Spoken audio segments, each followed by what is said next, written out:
Okay. Welcome everyone to the Authentic Tantra Yoni Massage course. I'm Elena Salks and I'll be leading you through the course today. So what I would like to do is I'd really like to start us off with just a short meditation just to get us all a little bit grounded and set the intention for our time together today. So what I would like you to do is I'd like you to sit comfortably with your back straight. Just go ahead and close your eyes for now. And I'd like you to begin by bringing your awareness to your breath. So just start feeling your breath as it enters and exits your lungs.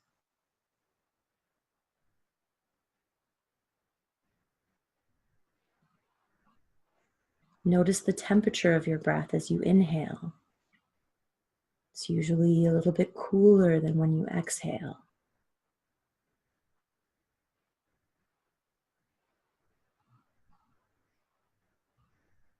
Can you feel the breath gliding over your upper lip as you exhale?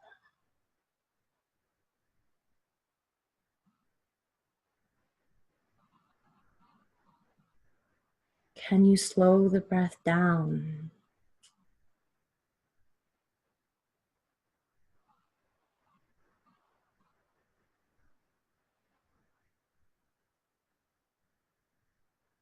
Can you allow the breath to expand deeply into your belly, allowing your stomach to rise and fall with each breath?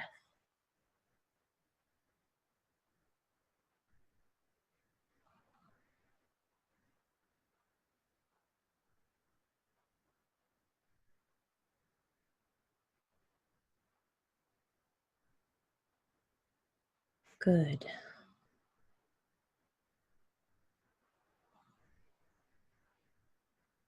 And now what we're going to do is we're going to begin counting our breaths. So I want you to start counting your breaths on each exhale, starting with 1. And we're going to count 10 breaths and then continue observing our breath after we reach the 10th breath. So go ahead and begin counting on your next breath.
And again, after that 10th breath, just go back to observing your breath without counting.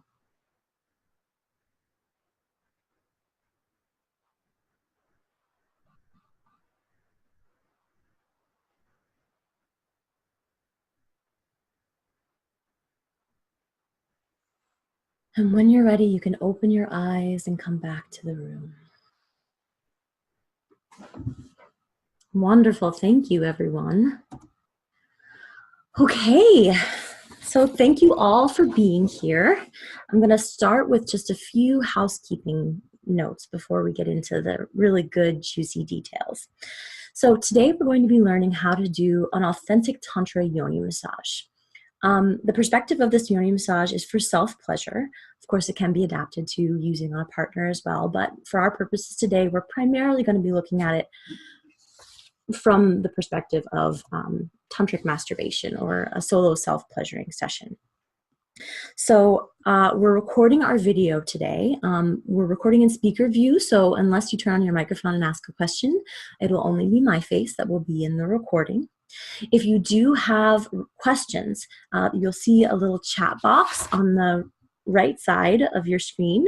And so you can ask me a question while the class is going on if you need clarification of something we're doing in the moment. Or we will have a Q&A after we're done teaching the class. So if it's not a question that has to be answered right away, you can feel free to wait till the end, and then we'll deal with it then. So either post it in the chat box, or we can talk about it at the end of class. Once we're done with class today, I'm going to be uploading our video into a Dropbox folder, and I'll be sharing the link with you all early next week. So Monday or Tuesday, you'll see that in your inbox. The link will be good for 30 days. So you'll have 30 days to rewatch this class and to practice your Yoni massage. So we're going to start by learning a few different techniques that have to be learned before we can go into the meat of how to do the Yoni massage.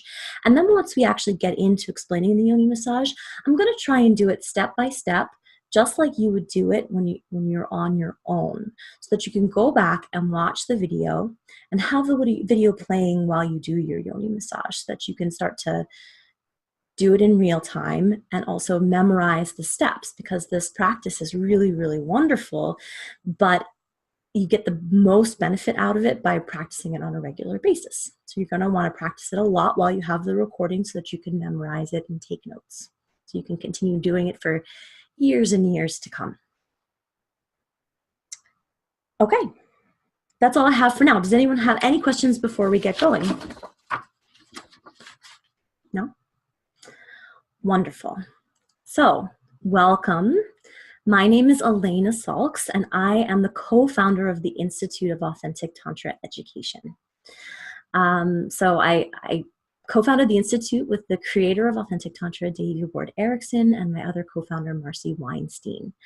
I've been practicing the Authentic Tantra modality for 5 years now, and I spend most of my time teaching other Tantra teachers. So I spend a lot of time certifying Tantra teachers, and then I also really love doing workshops and teaching groups of people the different wonderful techniques that we have in this modality. So just to tell you a little bit about myself, I came to this profession, to Tantra. I'm sorry, I'm continuing to admit people, so if you see me stop for a minute, it's because I'm doing that. So I came to Tantra at what was a really terrible time in my life. A number of awful things had transpired in my personal life, and I was feeling really depressed and lost. And at that time, for a while, I had been considering going into some sort of field that dealt with human sexuality, but I didn't really know how that would manifest, and I just wasn't really sure what kind of career you could have with it. So when I discovered Tantra, and specifically Authentic Tantra, it was like a light bulb went off. I had never considered the possibility of merging my spirituality and my sexuality into one. And I already had a rich spiritual life, and I was constantly pursuing different ways and different expressions of spirit. And I already had, an intense interest in human sexuality, and the two together just became this wonderful marriage. So I found Authentic Tantra, and I began studying. And what I discovered is that, initially I just kind of wanted to have better sex and wanted to feel more pleasure. But what I found is that this modality is so much more than just great sex. Now, that's a byproduct. That's a fantastic byproduct of doing this work. But other byproducts are feeling more balanced, feeling more emotionally stable, letting go of past traumas and things that have been holding you back, developing my compassion for other people, and really feeling like I had tools to move forward in my life. And so I'm really excited today to share with you one of my favorite tools, which is the Authentic Tantra Yoni massage. So, all right, what is Yoni massage? To start with, let's talk about the word Yoni. So many of you may know this already, but Yoni is the Sanskrit word for sacred space. It's what we're referring to when we refer to the vulva and the vagina in this instance. So a lot of people ask me, why use the word Yoni? Why not just say vagina massage or vulva massage or genital massage? Well, part of the reason for that is this thing we call Tantric speech. So when we're speaking about our genitals or parts of ourselves that can sometimes have a charge, we want to use language that is life-affirming, language that really captures the essence of the thing. So a lot of people either dislike terms for the genitals because they're too clinical, or they dislike terms for the genitals because they're too crude or euphemistic. So if you think about it, clinical, we've got things like genitals, vagina, vulva, clitoris, and that really turns some people off. Not everyone, but some people. And then on the euphemistic side, we've got words that people don't like pussy, cooch, vajayjay, things that, hoo-ha, things that are either insulting to some people or infantilizing. And so we always want to find words that really, again, express the essence of that thing. So Yoni means sacred space in Sanskrit, which both is just a beautiful way to describe the vulva and the vagina, but it also captures the essence of what the genitals are. They are this sacred space. They do so many things, right? I mean, as women, we are capable in most cases of birthing children, which is to some a very sacred act. But even beyond that, because not everyone can birth children, and that's fine. But even beyond that, in this specific kind of Tantra, which is rooted in Tibetan Buddhism, we believe that orgasm is literally a taste of enlightenment. And so our genitals, which are capable of giving us orgasm, are quite literally connecting us to spirit, to the sacred. So it is truly a sacred space. Okay. Can anyone tell I like the word Yoni? So Yoni massage. What's really interesting about Yoni massage is that I guess, let me back up here. How does Yoni massage differ from the masturbation that you're used to? So I don't know about all of you, but before I learned Yoni massage, my typical technique for masturbating was just to, rub my clitoris and tense up as hard as I could and, rub it as fast as I could, trying to race to orgasm as quickly as possible. And I know that for many other women, many women that I know and many of my clients, this is the case for them as well. So it's just this mad dash to get to orgasm. And while that's fine, there's absolutely nothing wrong with that, it limits what we're capable of experiencing in many ways. So because we're only exploring one kind of orgasm, the clitoral orgasm, which is just one flavor in the very breadth of different kinds of orgasms there are. But B, because we're bringing tension into our body and we're racing to the orgasm. So we have a lack of awareness when we masturbate in this way. And when you're not masturbating intentionally, when you're not bringing your awareness to what you're doing, then you miss the subtle sensations that are possible. And if you're not paying attention to those, then you're missing opportunities to develop different orgasms and different sensations and have different experiences while you're masturbating.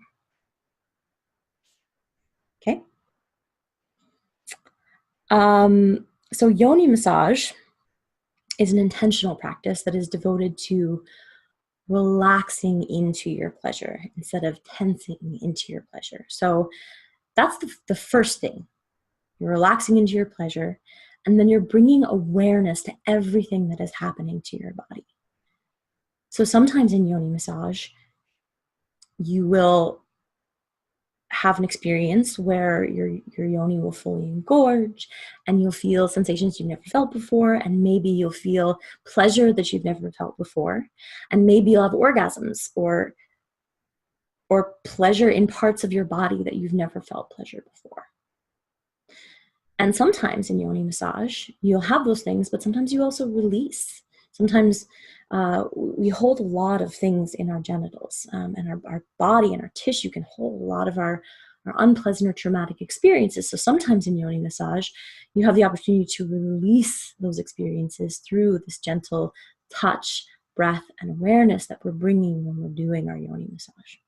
So they can both be highly pleasurable, or a wonderful healing tool as well. And what's great about them as a healing tool, I know that might sound scary to some of you, the idea that you can release some of your pain and your trauma through this massage.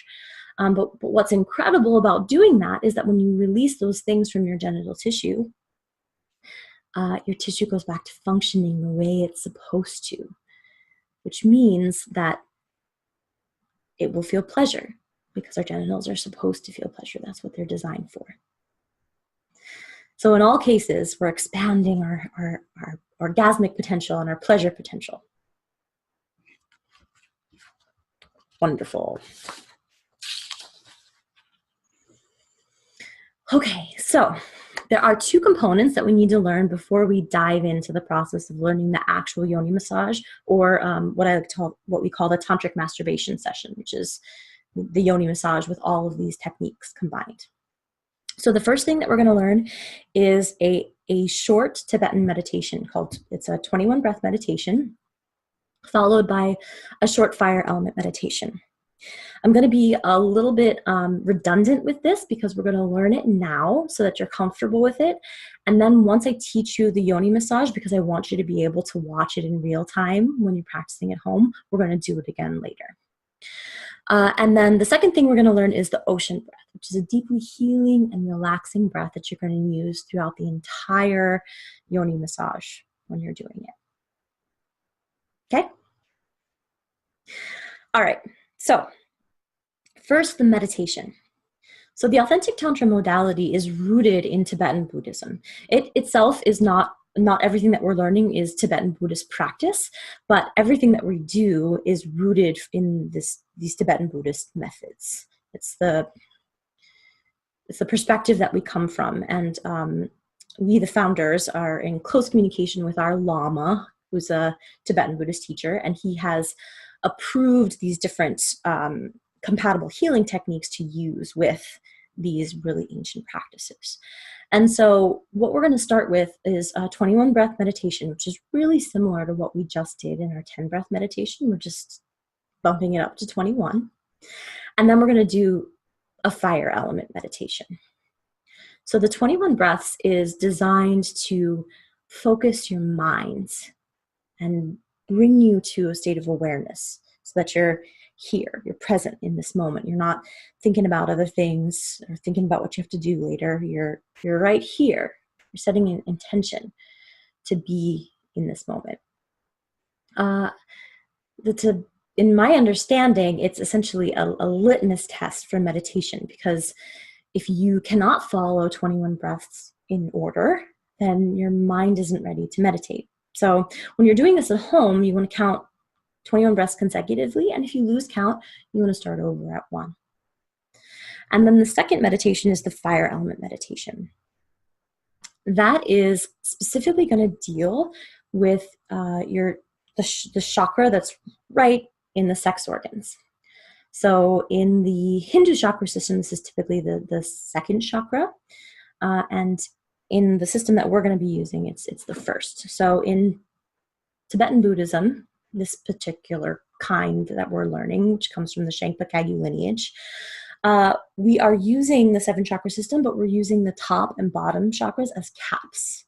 So because this is a energy work from a Buddhist perspective, we're keeping all of our energy in the body instead of allowing it to expand and leave the body, because the body has the unique capacity to attain enlightenment. So we're keeping all of our energy inside to do all of the healing work here in our energy body. And because the energy body is typically senior to the physical body, we're also healing our physical selves and our emotional selves in addition to our energetic selves. So the element that we're going to be working with, the fire element, is inside of our pelvis, along what's called the central channel of the body. So to see the central channel, you're going to imagine it like a small cord of light that goes from the soft spot on the top of your head straight through the center of your body, and it's going to connect at your perineum, which is the little piece of skin between your vulva and your anus. It's about the width of a straw, and again, you're going to see it as white light. This is like your energetic spinal cord, but we're seeing it in the center of the body, not in the spine. So all of our little energy networks are coming out from this central cord, okay? And then the fire element rests along this cord in the pelvis, and it's represented by a three-dimensional red pyramid of light. It's four sides of the base, kind of like an Egyptian pyramid pointing upwards. And its seed syllable is Ram, R-A-M, and we'll be chanting that. Again, I'm just giving you a little bit of backstory and then I'll lead you through it. Ram is just the sound that activates this fire element energy.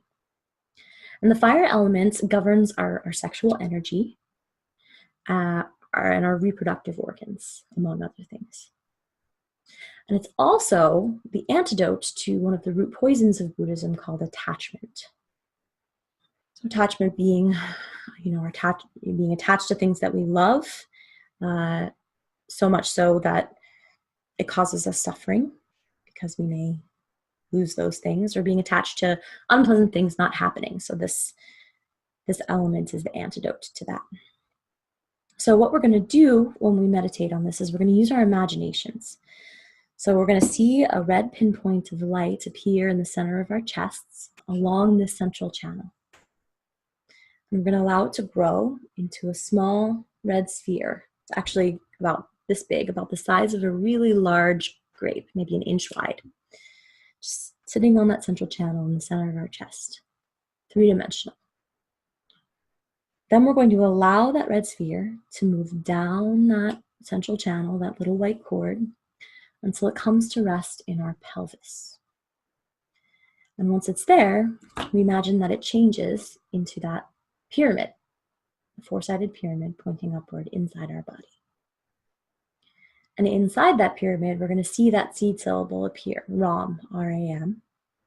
We're going to chant Ram together, seeing this beautiful, brilliant red light, imagining that it's enriching our sexual energy. We're going to chant it slowly and then quickly. And then we're going to do a little bit of pelvic floor breathing while we look at that red light.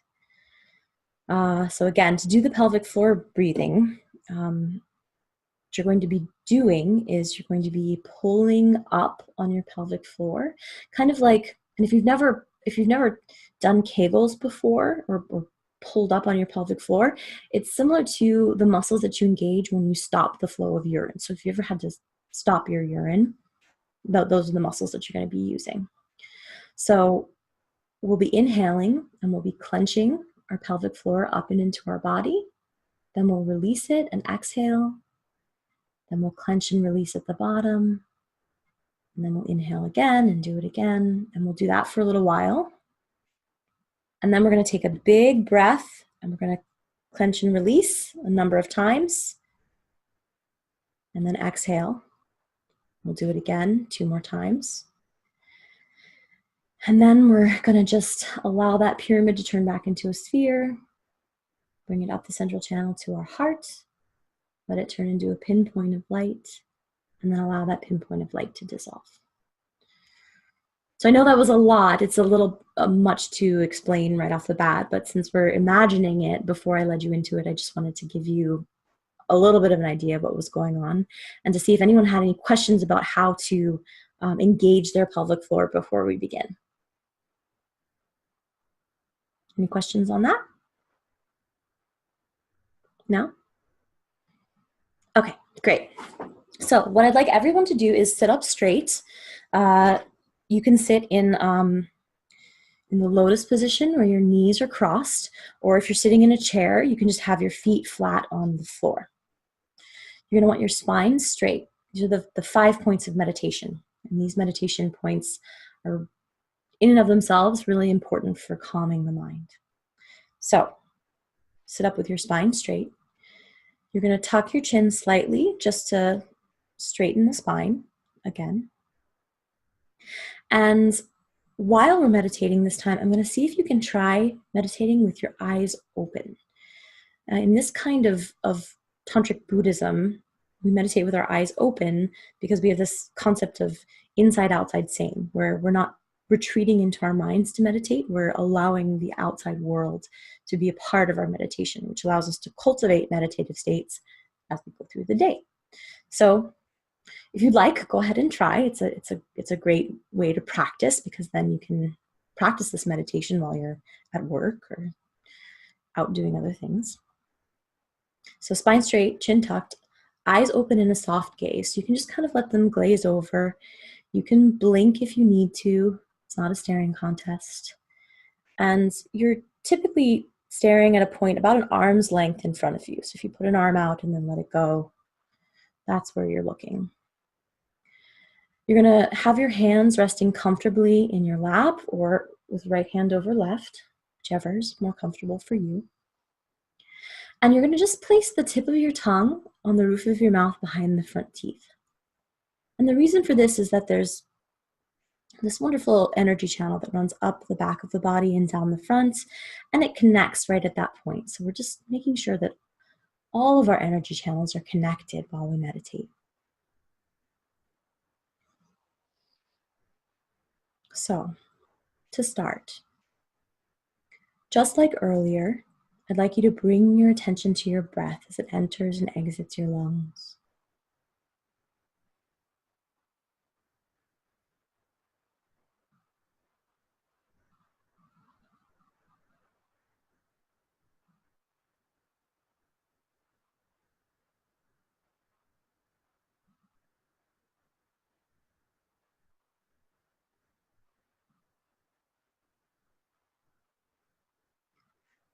And now I'd like you to start counting your breaths, counting on each exhale until you reach 21. And after 21, we'll just keep breathing without counting. Begin on 1.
And after that 21st breath, just keep observing the breath without counting.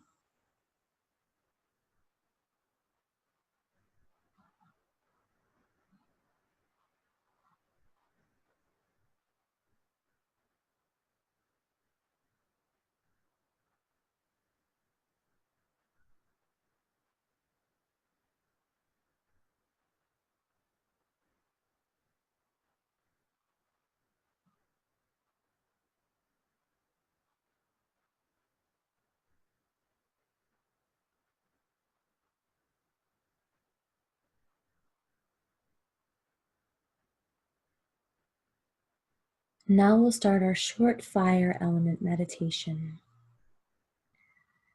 So using your imagination, see a pinpoint of red light appear in the center of your chest, along the central channel of your body.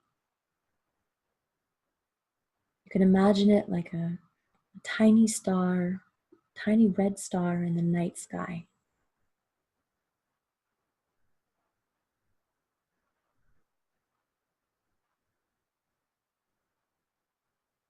And now allow that tiny pinpoint to begin to expand until it turns into a small red three-dimensional sphere of light, about an inch wide, the size of a large grape.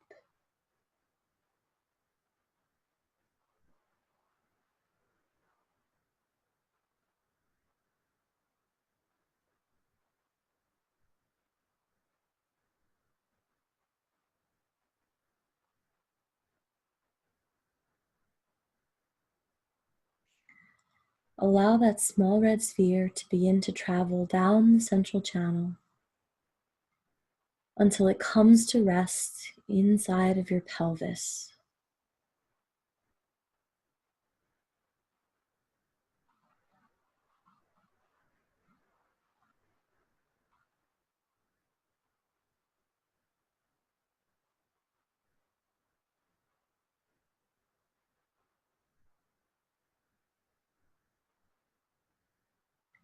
And once it's in your pelvis, imagine that it morphs into a tiny red pyramid of light with 4 sides and a base pointing upwards. The little pyramid glowing. And inside this pyramid, see the letters RAM appear to form the word Ram. Keeping your mind's focus on this little red glowing pyramid, we're going to chant Ram very slowly with 1 breath per chant. Take a breath in. Ram.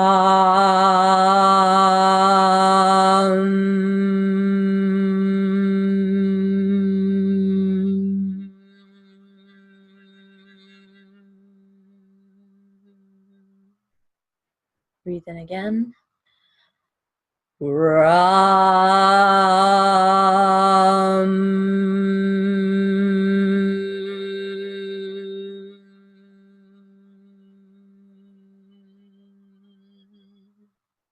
Breathe in.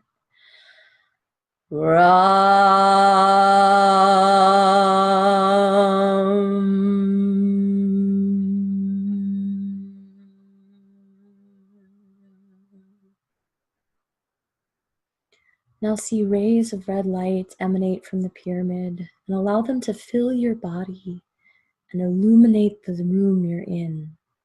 So the whole room is filled with rays of red light emanating from the tiny red pyramid. As you hold this visualization, we're going to chant Ram again many times quickly, as many times as we can in a single breath. Breathe in. Ram ram ram ram ram ram ram ram ram ram ram ram ram ram ram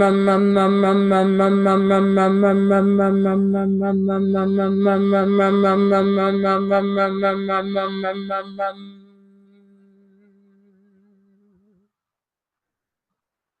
Good. Now allow the rays of light to return to the red pyramid. And allow Ram to dissolve into the red pyramid. And again, keeping your mind's focus on the red pyramid in your pelvis, we're going to start our pelvic floor breathing. So take a breath in. And as you hold the breath, contract your pelvic floor and release it. Now exhale. And at the bottom of your exhale, contract your pelvic floor up and into your body. And release. Inhale. Hold the breath, contract. Release. Exhale.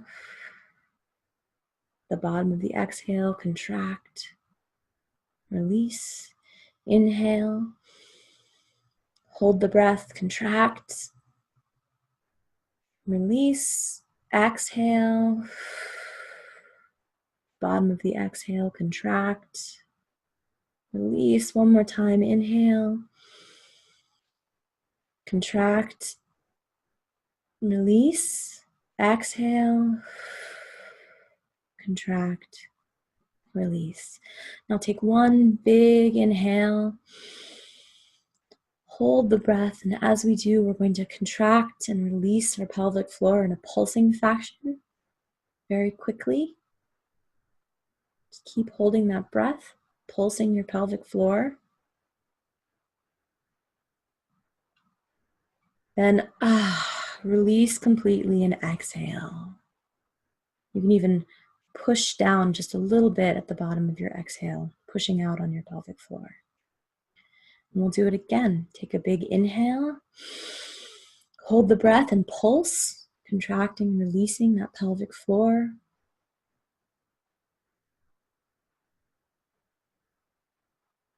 Bringing all that fire element energy into your pelvic floor exercises, enriching your Yoni. And exhale, release completely. Last time, take a big inhale, hold the breath and pulse.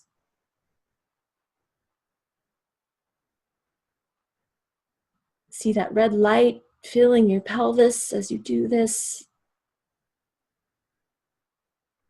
And exhale, release.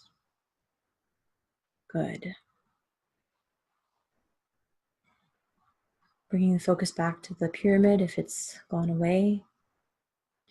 Imagine that the pyramid changes back into a small red sphere of light about 1 inch wide. Allow it to move up the central channel until it comes to rest in the heart.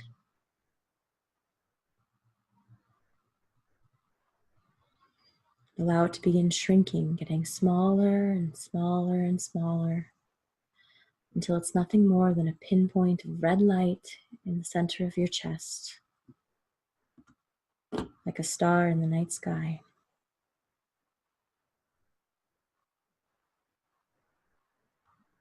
And then allow that pinpoint of red light to dissolve even more and get smaller and smaller and smaller until it disappears completely. And now just rest for a few breaths in the completion of your visualization.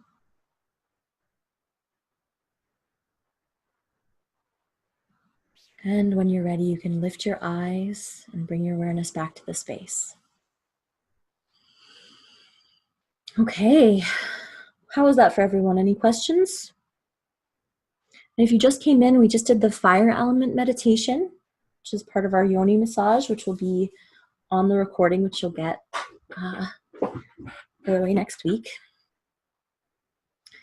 Okay, so that's the fire element. So that's designed to enrich and heal on an energetic level your genitals and your sexual energy. So it's a really great thing to start your Yoni massage with, because we're starting from a place of enriching the Yoni and bringing all that great sexual fire energy to it. All right. If there are no questions on fire element, then we'll move on. So the next thing that we want to do is learn the ocean breath. The ocean breath is a deeply relaxing breath that we're going to be using throughout our entire Yoni massage. What it's designed to do is just, like I said, really deeply relax the body, and specifically it engages a part of the nervous system called the parasympathetic nervous system. So just to back up a second, in short, the ocean breath is very simple. It's really just an audible exhale, kind of like an audible sigh with an open mouth that goes from a high note to a low note. And we're going to learn it. But what it does is it's really, really good, specifically at toning the vagus nerve and activating our parasympathetic nervous system. So In our bodies, we have this thing called the autonomic nervous system. So this is the part of ourselves that controls all of the involuntary functions of your body. So everything that you can't control, like your heart beating and the blood circulating through your body, your organs working, your stomach digesting, and your gastrointestinal tract working, the arousal process, dilation of your eyes and things like that. That's all controlled by the autonomic nervous system. And this system is essentially broken up into two subsystems called the sympathetic and the parasympathetic nervous systems. And these two systems work together to make many of these things function. But one thing that often happens with these systems is that sympathetic is commonly referred to as your fight or flight mechanism. So it controls fight or flight. So when you come across a threat, say you're like walking in the woods and you come across a bear, your sympathetic nervous system kicks in and it prepares you to either fight the bear or run away from the bear, or in some cases, if you get caught, for your body to go into freeze, right? And the parasympathetic nervous system is responsible for the rest and feed part of yourself. So that's how you are when you're calm and there's no threat, and your digestive system is working really well, and you're eating, you're able to sleep well, all of those great things. Last second. Oh, someone lost the video. Okay, Monina. Well, I would just try signing back in and I'll let you in. And then if not, you can catch the recording if you can't see me anymore. Okay. So rest and feed. So that's the system where we're rested and relaxed. So these two systems often, when they're engaged, they sometimes work against each other. So I don't know if any of you have ever been really, really upset and gotten a stomach ache from it. I have. That's because your body is more in the sympathetic system and it's more engaged in fight or flight. And so your parasympathetic, your rest and feed, is kind of a little less activated. So those systems they don't have as much blood flow and attention being put on them. So sometimes you can, have that negative reaction, like a bellyache, when you're too much in your sympathetic system. This is a long explanation. But why is this important?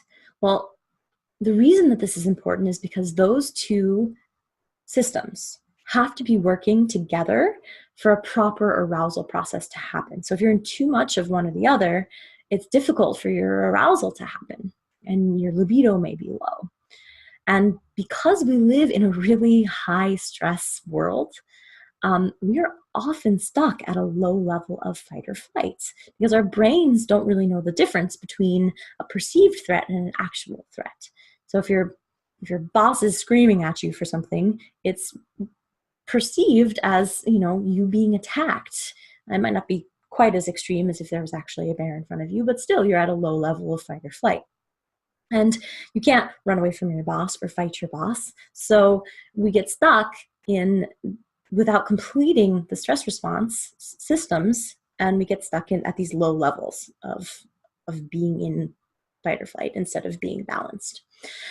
So the ocean breath has this wonderful way of toning our vagus nerve and activating our parasympathetic nervous system and bringing our whole autonomic nervous system into balance.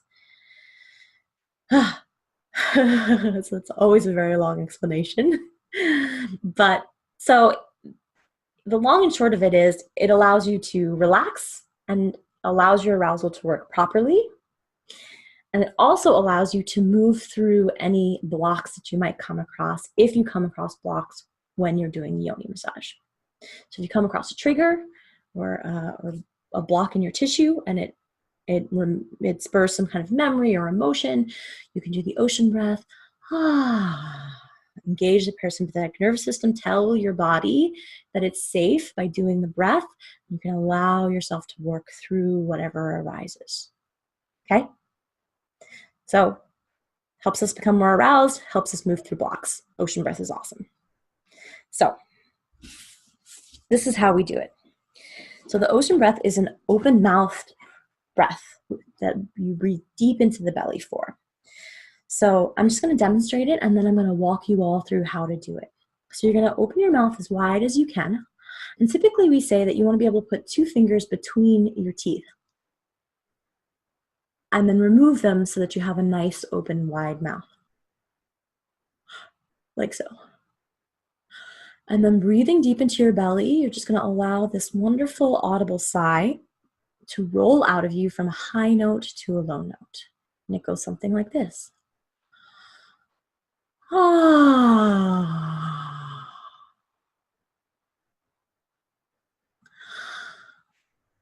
Ah.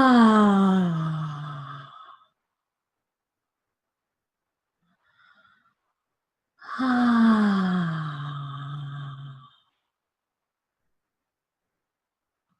Okay. So what I'd like you all to do is, if you are in a place where you can lay down and still hear me, if you can lay down comfortably, like on a couch or on a bed, I'd like you to do that. And I'd like you to take a minute to make yourself really comfortable. So if you're laying down, you're going to put one hand on your heart and one hand on your belly, like right above your belly button, so that you can feel your belly rising and falling as we breathe. So if you're doing this, make sure you have some pillows for your arms so that they don't get tired to prop them up. Maybe a pillow for under your knees. You really want to be very nice and relaxed and fully supported as you lay down. Okay? And if you've gotten to this position, and if you can't lay down, if you're not in a place where you can lay down, you can go ahead and sit up like I'm doing, but just try to maybe lay back in your chair and just kind of get as comfortable as you possibly can. You want your belly and your throat to be open while you're doing this. So to start with, I'd like you to take those 2 fingers and place them between the teeth, and then remove the fingers, allowing your mouth to be open nice and wide. You're going to breathe in and out of this wide open mouth.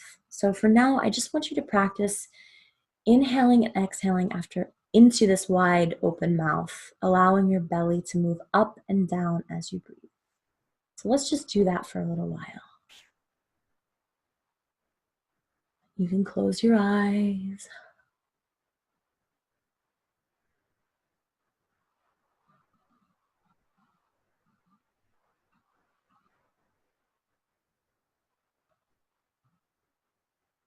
If you find that you're breathing too much into your lungs, try to breathe deep into your belly.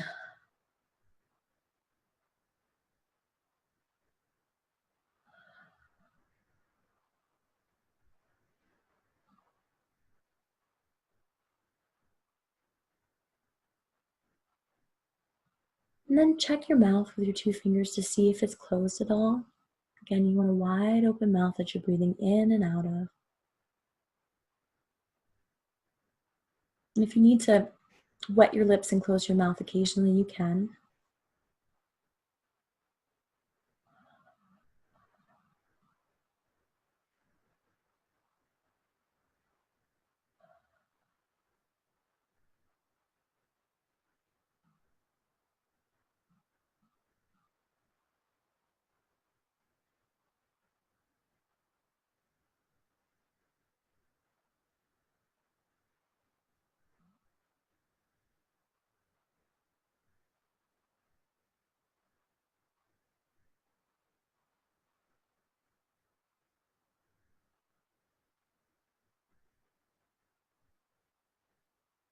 Good. Check your mouth again to see that it's wide open with your fingers.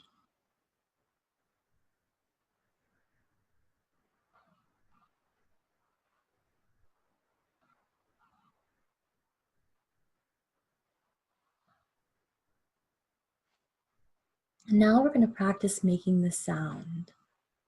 So as you exhale, you want to go from a high note to a low note, kind of like you're imagining sort of a wave of an ocean crashing on the shore. But this is really similar to the sound you make at the end of a really long day when you've sat down on the couch for the first time and you go, ah. Go ahead and try it. Ah.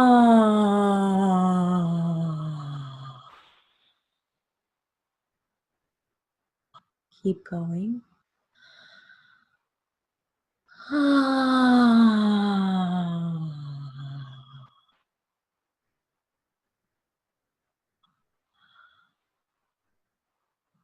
Ah.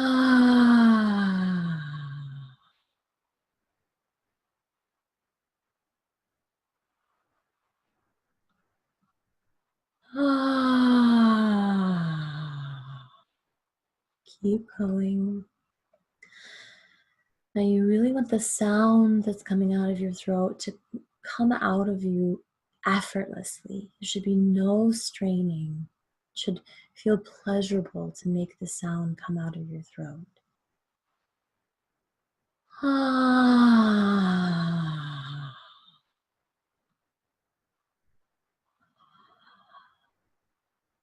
Ah.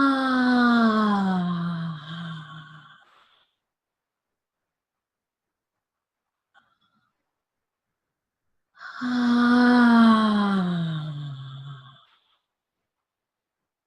Do a few more breaths. Ah.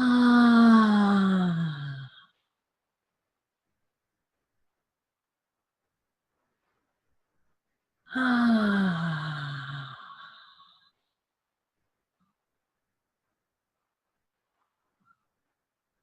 Ah.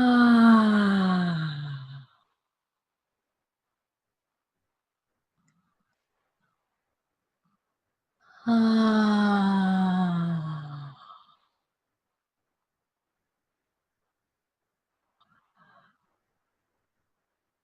Ah. Good, good. Okay.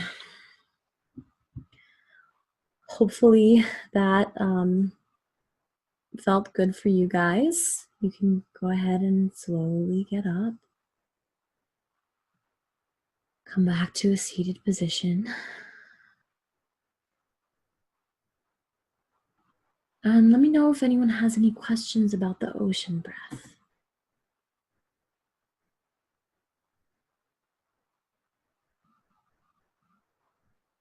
And for those of you who are having trouble with the video, it should be recording on my end just fine, so you'll be able to rewatch it afterwards. There's just one or two of you that are having trouble with the video and sound. That sometimes happens with Zoom. So how did that feel, guys? Do you feel relaxed? Yeah? Anyone feeling comfortable? Occasionally, the ocean breath can bring up some intense feelings. So it also heals the throat chakra. So if you've ever had trouble speaking your truth or speaking in general, the ocean breath may be a little bit difficult for you. And that's okay if it is. Just know that you're healing this entire area. So just try to be gentle and kind to yourself and just gently practice it. So that's our ocean breath. Okay, great. So if there are no further questions, I would like to move on. So again, before we go into the meat of the Yoni massage, I'd like to go over some anatomy of our vulva and talk a little bit about internal female erectile tissue, or the internal erectile tissue for someone who has a vagina. Sorry, not only females have vaginas. And then we're going to talk about different orgasms and different pleasure zones. So what I'm going to do here is I'm going to share a little PowerPoint presentation with you all. Okay. Can everybody see that? Great. So this is our Yoni. So just so that we're all on the same page, we're going to talk about the different anatomical parts that we have here. So the first one or someone who just entered. Let me admit them. Okay. So the first thing we're going to talk about here is our mons pubis. So this is the fatty mound of flesh that is right above the vulva. So the vulva, again, just backing up, the vulva is this whole external genitalia. Often we refer to this as the vagina, but in fact, the vagina refers to the canal, whereas the vulva is the external portion of our genitals. So the mons pubis is this fatty mound of flesh that's on top of the pubic bone and has the majority of our pubic hair.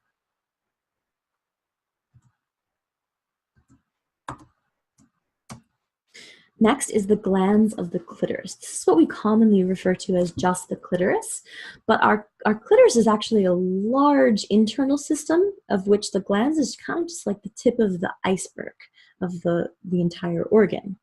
So the glands is just the little pearl that we are all accustomed to stimulating when we're masturbating. And then here we have the hood of the clitoris. This is a little flap of skin that typically covers the glands and protects it from being stimulated. The clitoris has a lot of nerve endings, and so it typically doesn't like direct stimulation. So the hood covers it and protects it. This is homologous to the foreskin in men, or in people who have penises. Here we have our labia majora, or outer lips. These are the large lips that are on the outside of the vulva, and they typically also have pubic hair on them. And then we have our inner lips, our labia majora, which are the sensitive inner mucous membrane lips. And these can be small, and they can be tucked inside of the outer lips, or they can sometimes be larger and they can distend, kind of hang down. All of it is normal. So here we have our urethral opening, which is just the opening to our urethra, which is where our pee comes out of. Here we have our vaginal opening, the opening to our vagina, which is often referred to as the introitus.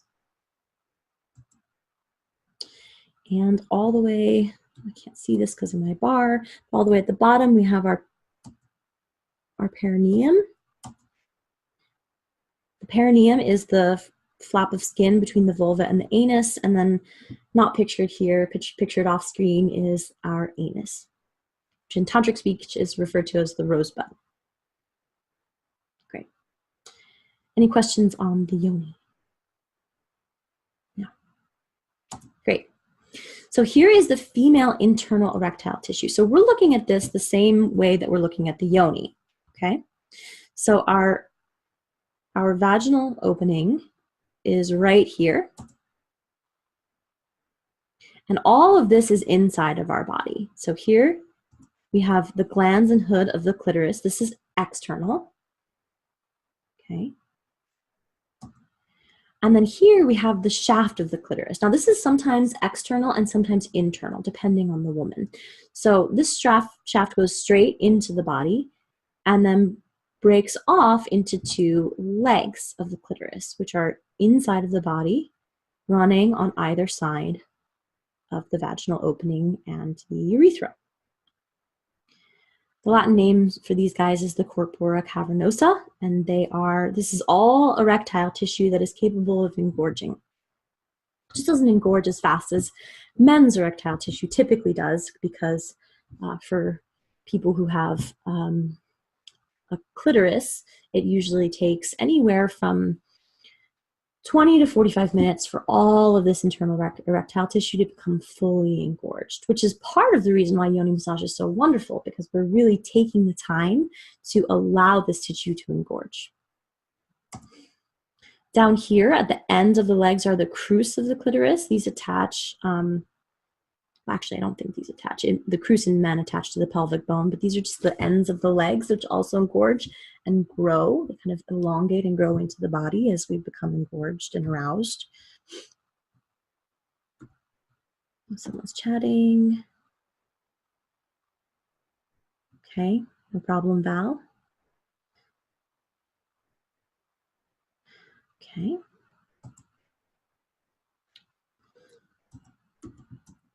And then here we have the clitoral bulbs. These used to be referred to as the vestibular bulbs, but these are two bulbs of erectile tissue that engorge and are on either side of the opening to the vagina. Okay. Here we have the paraurethral sponge. This is around the urethra, and it goes pretty far into the body, and a couple inches into the body. So, and then it comes all the way out to the urethral opening. So where it is at the urethral opening, it's responsible for the U-spot orgasm, which we'll talk about later, which is an orgasm from stimulating the opening of the urethra. And then inside of the body, when stimulated from inside of the vagina through the vaginal wall, it's responsible for the G-spot orgasm. It is often called the female prostate because it's the homologue to the prostate. I keep saying the word homologue because when we're in the womb up until 12 weeks, we all have the same genitals, and then depending on our chromosomes and how we form, they rearrange into different incarnations, which is why some of the parts are very similar. And then down here we have our paraurethral sponge. This is a little spongy tissue underneath the perineum. It's often damaged during childbirth, especially if women have had an episiotomy where it's been cut through. This is another source of pleasure for women. So the reason that I'm showing you this is just so that you're aware of what a large internal erectile system you have, and so that you know that it takes time for this to engorge and fully fill with blood and feel all the pleasure that it's capable of feeling. Any questions on that? And then this is just another photo of it that I think I like. I like a lot. Oh, I'm sorry. I just saw someone asked earlier with ocean breath that their attention was on their mouth and the tension there. Yeah, if you're doing the ocean breath and you're feeling a lot of tension, you can. Some people have jaw problems. You can close the jaw just a little bit, or maybe massage your jaw before you start the ocean breath. Try and focus on relaxing those muscles as you do it. That should get better over time. But anyway, going back to the internal erectile tissue. This is just another photo of it from the Women's Anatomy of Arousal, which is a book about women's anatomy and arousal. But, it doesn't have, I like the other photo because it had color in it, so you can easily see the different things. But here you can see they're calling it urethral, but it's also called paraurethral sponge as it goes into the body just before the neck of the bladder.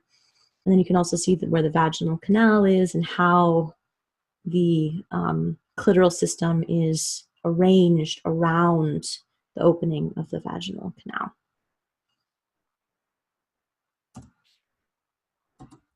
Okay. Now the 11 plus orgasms for women and or people who have vaginas and vulvas. Oh, thank you. Someone saying that they're amazed at this info. I'm so glad. Thank you for contributing. I love those comments. So everyone is capable of many, many different orgasms. Men are capable of lots of orgasms as well.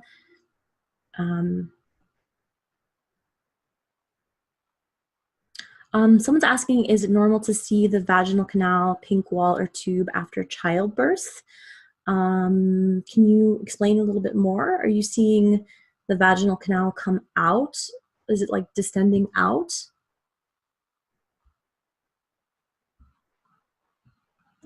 If you could let me know privately. Not prolapse, but can see. That I'm not sure. It's possible that could be the beginning of a prolapse. I would just get that checked with your gynecologist says it's no problem. Okay, then I wouldn't worry about it. It's probably just a result of of childbirth. I'm glad you're doing Yoni massage. It'll help. It'll help help you love your vagina and your vulva. So the 11 plus orgasms. So our bodies are capable of so many different kinds of orgasms, no matter who you are. And this is typically because we have lots of different kinds of nerve innervation in our genitals. So if you have a vagina and vulva, these are some of the orgasms that you're capable of having.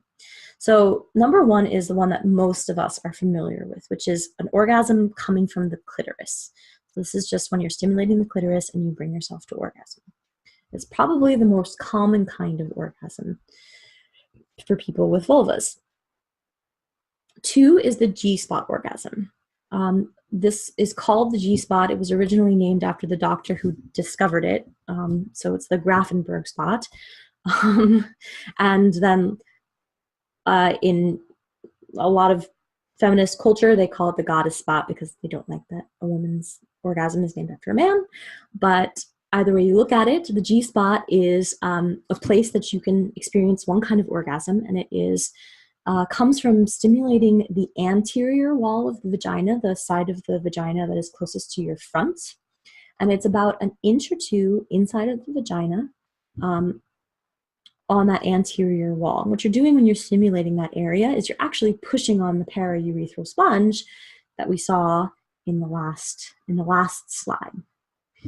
The U-spot is an orgasm coming from the urethral opening. Again, we saw that paraurethral sponge is coming all the way to the opening of the urethra, and there's a little bit of erectile tissue that can be stimulated there.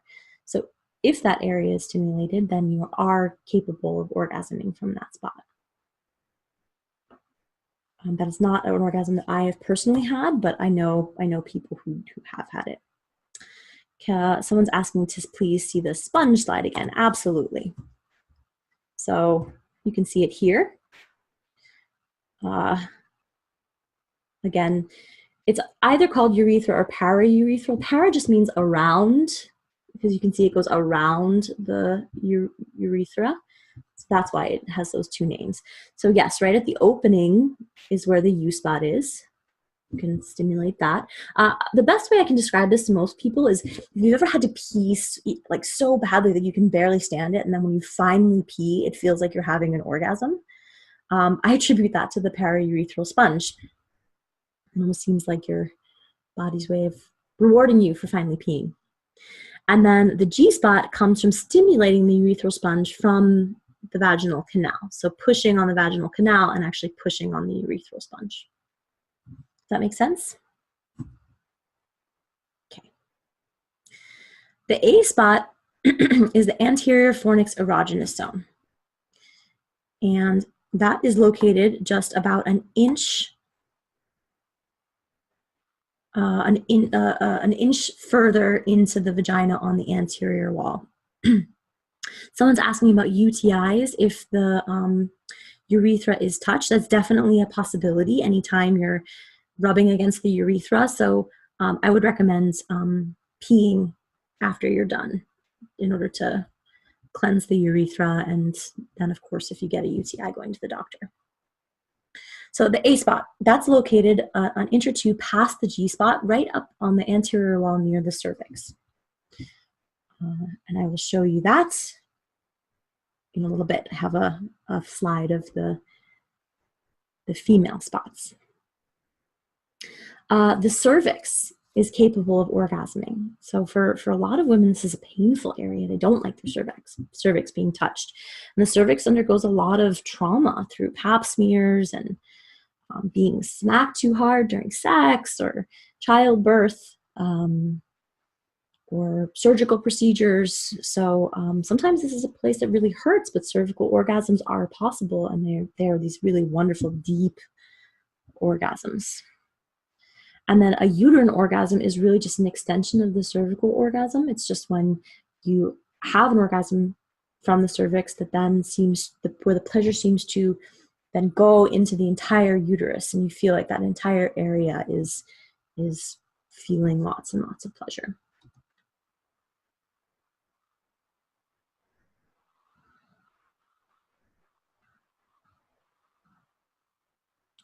And then someone's asking about the slides. Yeah, I think I can probably give you guys the slides after someone's asking if you can have the slides emailed. I can probably do that. The P-spot orgasm is the posterior fornix erogenous zone. This is directly across from the A-spot. So it is right up near the cervix on the back wall of the vagina, the posterior side. The perineal sponge can orgasm as well. That's stimulated from pushing on the perineal sponge from the back wall near the opening of the vagina. Anal orgasms are possible. This is the second highest concentration of nerve endings in your body, the first being the glands of the clitoris. Lots of people experience orgasm from the anus, not all. Nipple or breast orgasms from massaging the breasts or stimulating the nipples. 11 is a blended orgasm. This is an orgasm where you're feeling the pleasurable sensations from 2 or more places in your body at once. So maybe you're stimulating the clitoris and stimulating the G-spot, and you have an orgasm from stimulating both of those places at the same time. So in that case, you would have a blended orgasm. Blended orgasms are a really great way to centrally spread pleasure from an area where you easily feel pleasure to an area where you don't as easily feel pleasure. We'll talk about that more as we get into Yoni massage. 12 is an ejaculatory orgasm. For people with vulvas and vaginas, or people with yonis, you can have ejaculatory orgasms. Now you can ejaculate without an orgasm. There are actually 4 different forms of ejaculate coming from a yoni. There's 2 urethral forms, one coming from the bladder. So what is called squirting is actually a urethral emission coming from the bladder. So when we're sexually active, our kidneys begin producing lots and lots of fluid, pumping them into the bladder. And it's not pee. Often people or their partners think that they're peeing when they have this kind of ejaculation. But it's been tested by a gentleman named Paul Tanari, who is a human sexuality researcher. He's tested this fluid, and while it can contain trace amounts of urea, it's absolutely not urine. So the only way that there's urine in it is if you didn't pee before you started engaging in having sex. So just pee before and pee after, and there won't be any pee in your ejaculate. The second kind of urethral emission comes from, well, they're not sure exactly, but the idea is that they think it comes from the periurethral sponge. So again, this guy has all these little glands in it, and this can create female prostatic fluid, is what it's called. And this is usually 1 to 2 tablespoons of kind of like a viscous fluid that comes out of the urethra. And then there are 2 ejaculations that come from the vagina, and there's very little research on what these are. So we just have them named and have observed them. So there's one that we call gushing, which is just when a sudden rush of fluid comes out of your vagina. It seems to seep through the walls. And it's just a large amount of liquid that arrives very suddenly. And the other is called nectar of woman, or amrita. And this is what the tantrikas of old used to prize as the most wonderful elixir. And this is a creamy, opaque emission that comes out of the vagina, like a creamy white pearl, when a woman is really, really aroused, and then they don't know where it comes from. But I just like to let you guys know that there are those 4 forms of emission that are completely and totally normal and wonderful to have. And they can happen with orgasm or without. 13 is vaginal, like your whole vagina. Sometimes the entire vaginal canal can feel like it's orgasming. 14 is whole body. That's where you feel like your entire body is filled with pleasure as you're having an orgasm. And 15 is an energy orgasm. So some people are capable of, no-touch orgasms where they're orgasming from meditation, if you can believe it. And the reason we're going over all of these orgasms that you're capable of having is not to not to make you feel bad if you have never had any of these orgasms or if you haven't had more than one, but it's really just to help you understand what your body is capable of. So from my perspective, once you know that your body is capable of all of this wonderful pleasure, it gives you something to think about.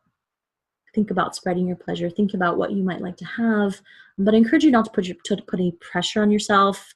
You don't have to have all of these orgasms. I haven't had every one of these orgasms. But it just allows you to play with your body and see what's possible. So again, moving on to pleasure zones. And again, I'm sorry if we have any like non-binary or intersex people out there. I said this was friendly and I realized I put female all over the place, so I apologize. I hope no one's offended. So this is the looking at the inside of your body here. Here we've got your rectum and your anus, your vaginal canal and your uterus, the little ovary and fallopian tube there. We've got your bladder and your urethra. So your pelvic floor here. And your pelvic bone here. So you can't see it in this drawing, but right here is our clitoris. One orgasm is from stimulating that. Again, the U spot is from the opening of the urethra.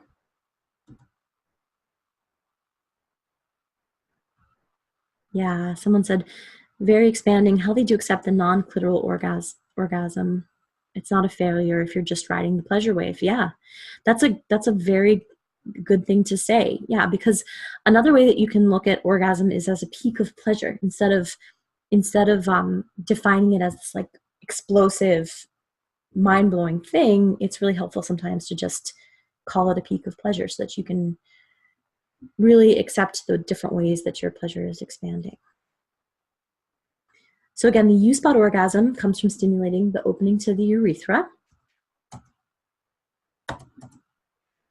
The G-spot, again, 1 to 2 inches inside of the vagina on the anterior wall. You can push on the paraurethral sponge, which is where the G-spot is, and you can orgasm from there.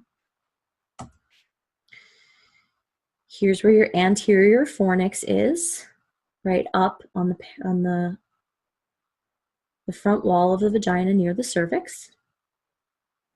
And actually, I find that more people are able to orgasm from this spot than they are from this spot, in my experience. So sometimes you actually want to start here before you tackle the G-spot. The G-spot can hold a lot of pain and trauma. The P-spot, just right across from the A-spot on the other side, on the back wall of the vagina, posterior fornix erogenous zone. Our cervix, another place of pleasure. Here's our perineal sponge. Again, it can be stimulated by stimulating the back wall of the vagina. Our uterus, which can feel pleasure expanding from a cervical orgasm. And that's it. Okay. All right. Any questions on our anatomy and the 11 different orgasms? Great. Wonderful. Then we're gonna move into learning our yoni massage now. Yay! And the different parts of it. So here we go. Yoni massage and what we call a full tantric masturbation session. So the first thing that you want to do when you're about to do yoni massage is you first want to create sacred space, or what we sometimes like to call our tantric temple. So I like to do my yoni massage in my bedroom. I do it on my bed, kind of sitting up against the wall. And you want to bring in elements from all 5 of your senses and really set the intention of the space that you're going to do this yoni massage. So sight, you want to incorporate things that enrich sight and create beauty and ambiance in your environment. This can be cleaning up the space before you start so it's clean and tidy and that doesn't drive you crazy. You could light some candles, you could turn down the lights, just anything visually that would make it more pleasant to be in your tantric temple. And then for taste, you're gonna incorporate yummy flavors into it. So you could, if you drink, you could bring a glass of wine up and set it on the nightstand, or if you don't, you could have like a cup of nice herbal tea, or some sort of juice or kombucha, whatever flavor you're really loving that you might like to have there with you, because you're going to be there for a good hour to an hour and a half. And then sometimes I like to have little pieces of dark chocolate or crackers or slices of fruits.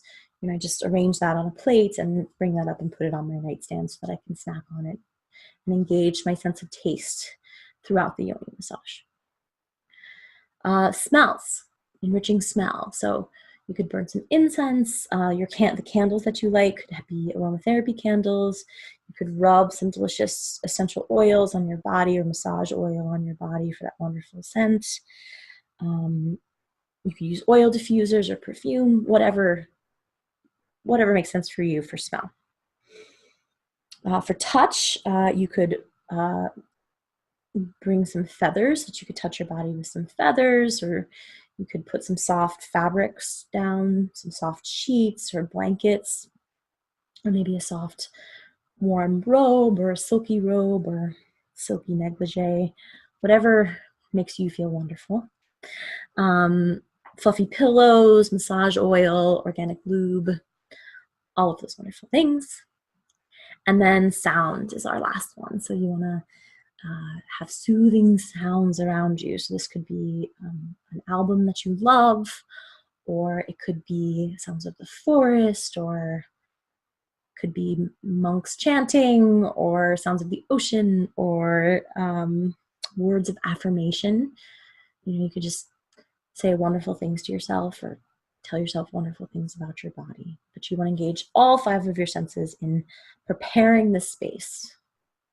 It's a lovely ritual to go through, kind of setting up space for your Yoni massage.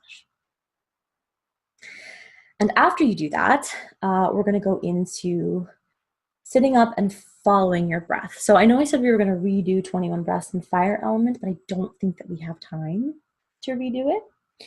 And I want to have enough time for questions. So you're going to refer back, and I'll give you, when I send you the email, I'll give you like the timestamp of where our meditation was, so you can easily go back. But you're gonna start with 21 breaths. And actually, even before you do that, you're gonna set your space. So when you do Yoni massage, you're not gonna lay flat on your back like you would with if you were laying on your back for a regular masturbation session. You need to really be able to access all parts of your Yoni.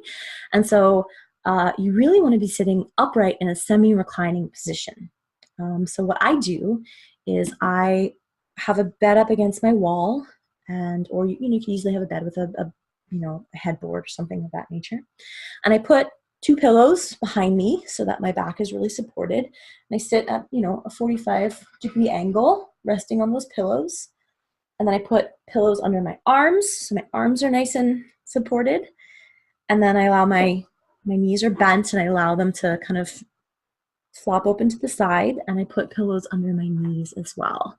Because you really want to pay attention to being fully supported and just being luxuriously comfortable, okay?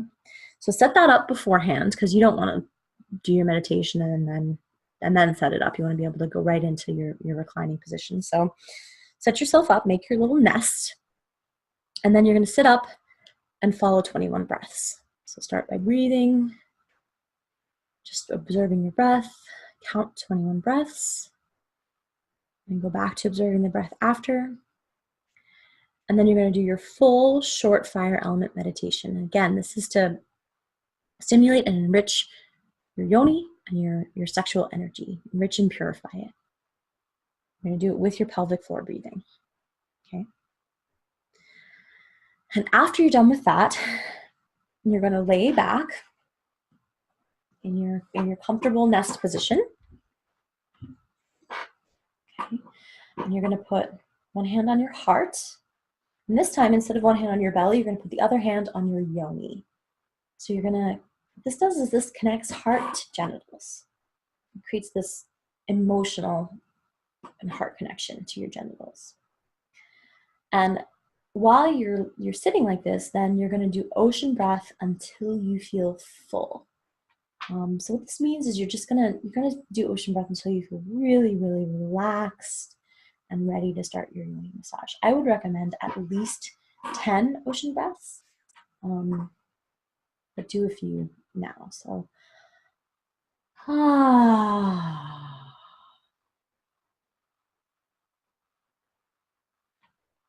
ah,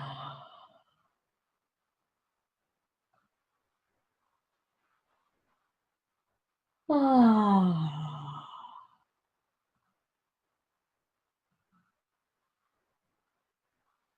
ah,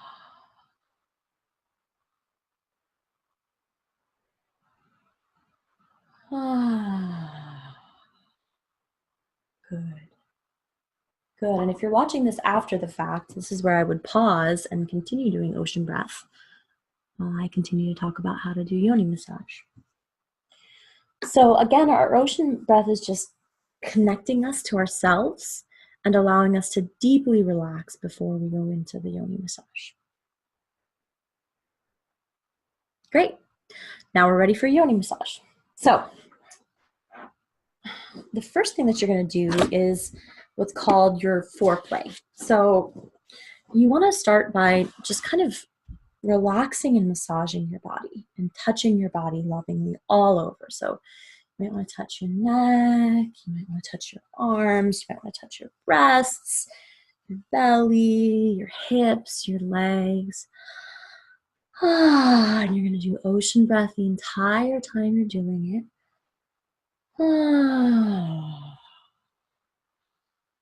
Just really tuning into your body.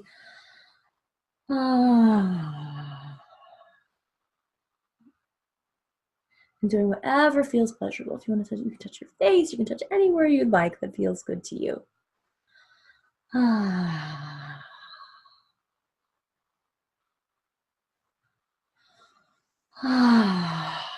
Just keep doing that for as long as you want.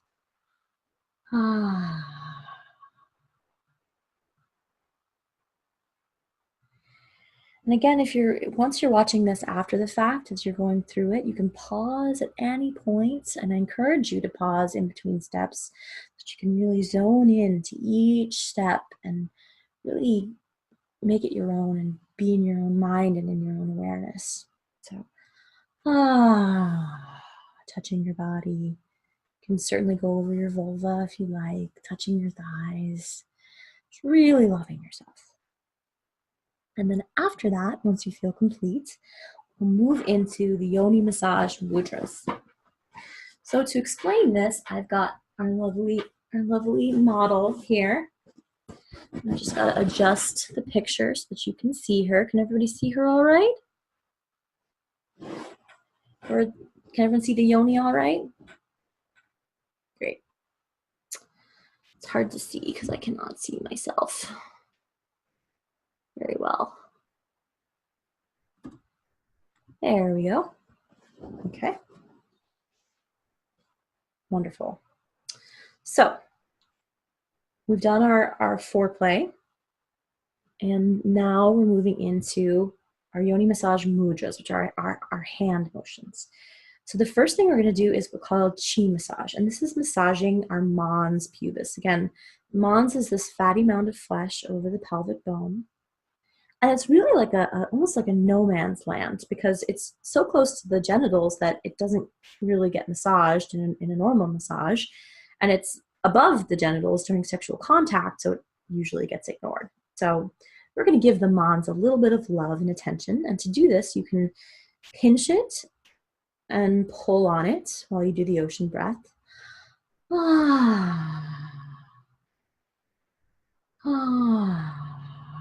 Shake it. You can go side to side or back and forth. And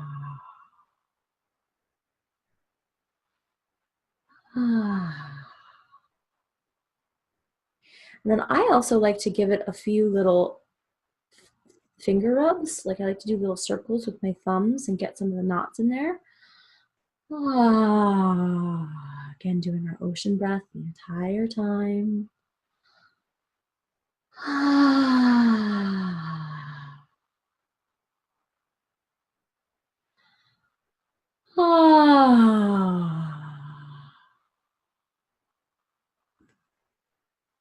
And then pinching again. Sorry, I'm shaking my thing. Pinching the mons again.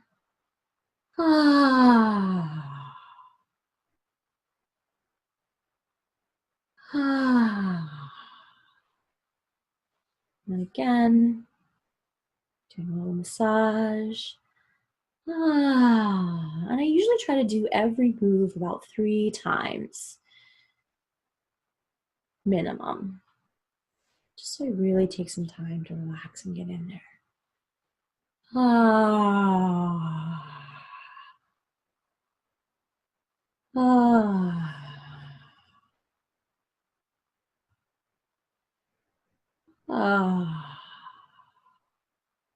Good, good. And then from here, we're gonna do the same thing on the labia majora, the outer lips. So you can pull, you can pinch and stretch these lips. It's a little bit easier on a person than it is on this model. Pull and stretch. And I usually go from top to bottom when I'm doing this. I pinch it and stretch it out. Really just engaging and bringing blood flow to this tissue.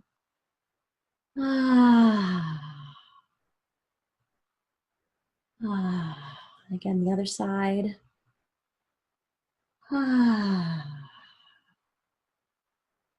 Stretching and pulling.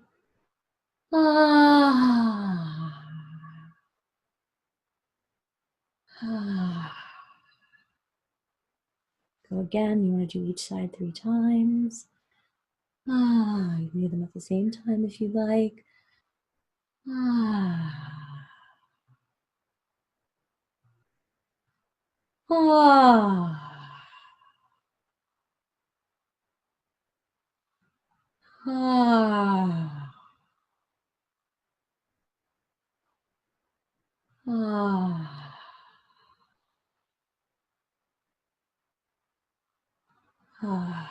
You can also grab the labia between your 2 fingers, kind of pinch and roll it if you'd like.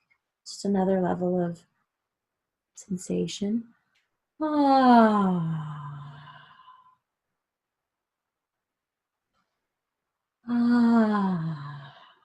from the top down on the other side.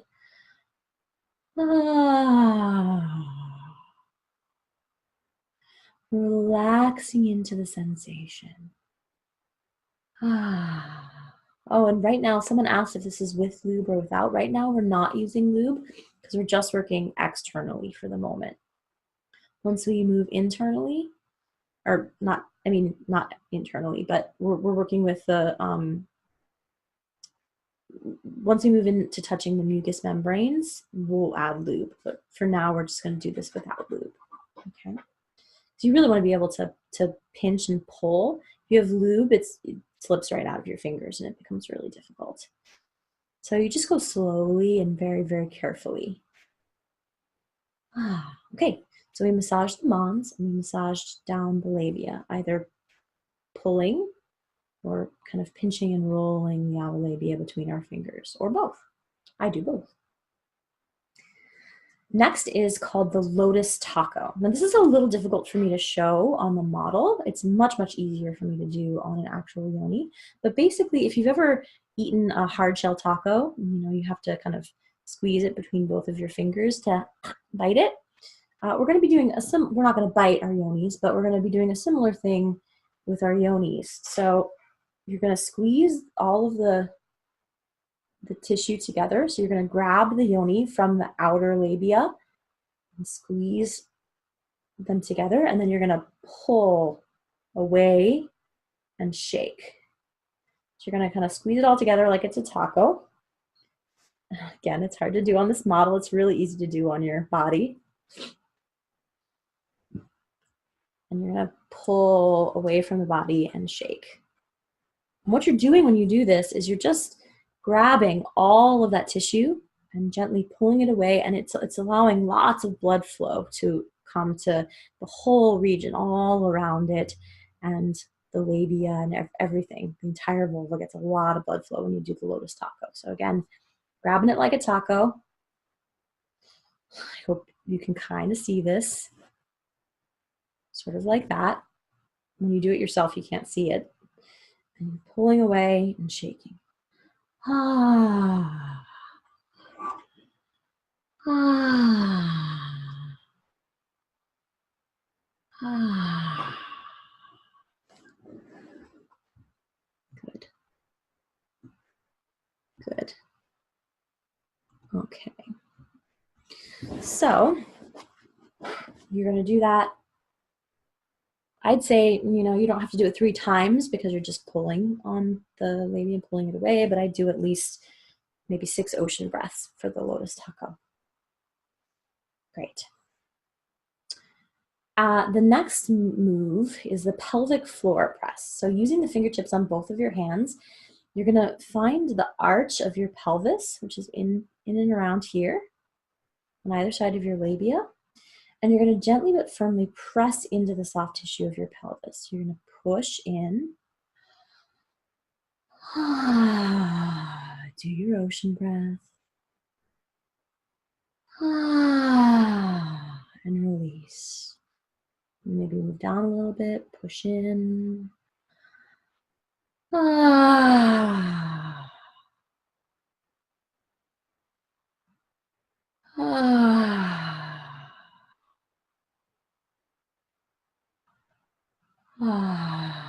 Release. Move up a little bit. Start a little higher, push in.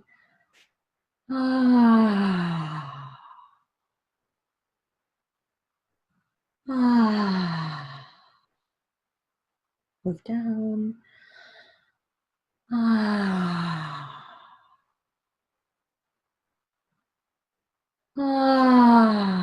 Just pushing on and helping to relax the muscles of your pelvic floor. And after I do that, sometimes I like to just kind of massage into the crease of my thigh here, pushing in to my pelvis. So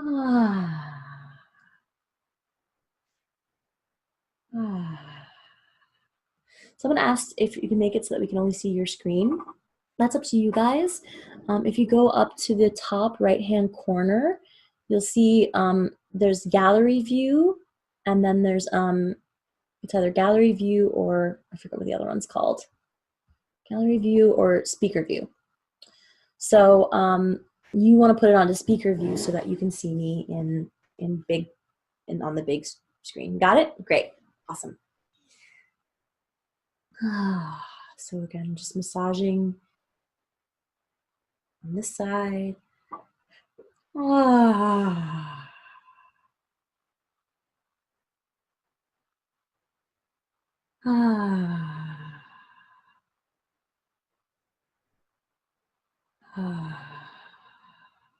Good. And that's your pelvic floor press. So again, you're pressing in and breathing.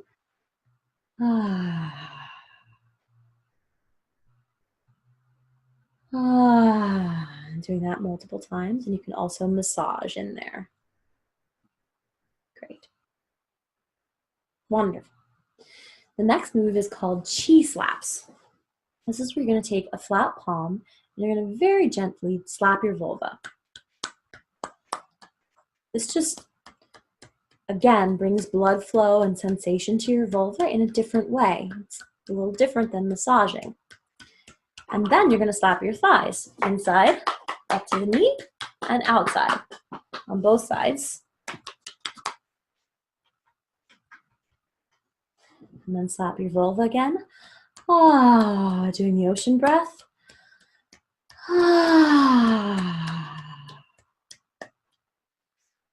And then your thighs.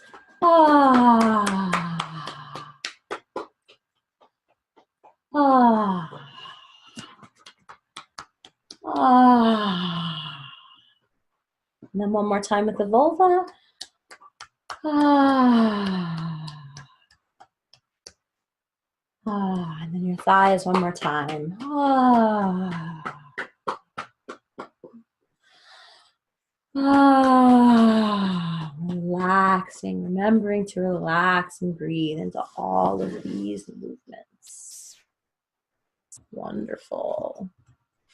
Okay. And then the next one is your pearl pop. So the pearl pop move is what you're going to do is you're essentially going to be pinching, it's hard to see here, but if my clitoris is just right there, you're going to find the clitoris from over the outer labia. So you're not going to pinch it directly. You're just going to find it from over the labia. You're going to like feel for it. And you're going to feel for the pearl or the glands of the clitoris in the shaft through your skin. And you're going to kind of pop it in and out of your fingers. Pop it back and forth for a minimum of 3 ocean breaths. But this is a really pleasurable technique. And so people typically like to be here for a little while. Ah. Ah. Ah. Ah. Ah. Again, you're just popping that clitoris in and out of your fingers from outside of the labia. Okay.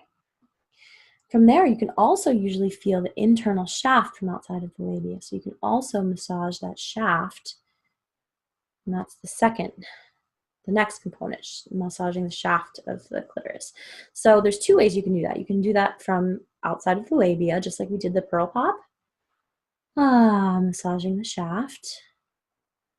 Allowing it to become engorged. Or you can massage it if you want to spread the labia and just massage right above the clitoris. You can do that as well. You can even kind of push down on it if you'd like. And you're still not using lube just yet. Not touching the clitoris directly, just massaging the shaft from over top of it. Either through the labia, directly like this, or like this. Whatever feels best for you. And of course, remembering to do your ocean breath the entire time.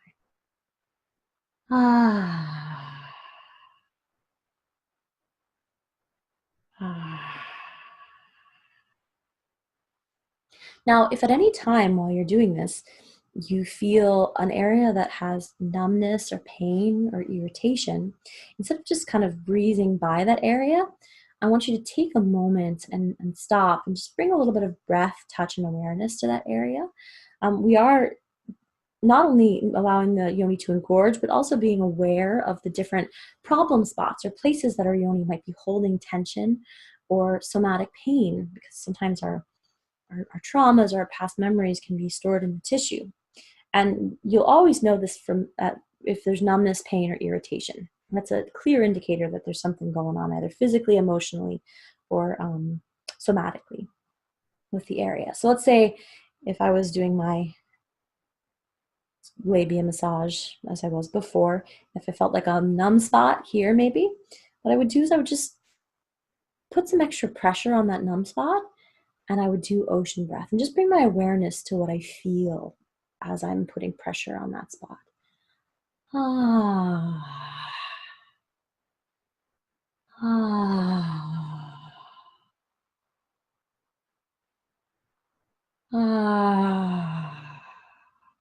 I allow whatever needs to arise to arise. Am I feeling some shame, some anger? Does it just hurt and there's no memory or no emotion? And I'm just relaxing and just simply bringing my awareness there for a little bit. And then I move on. And then maybe I go back to it later.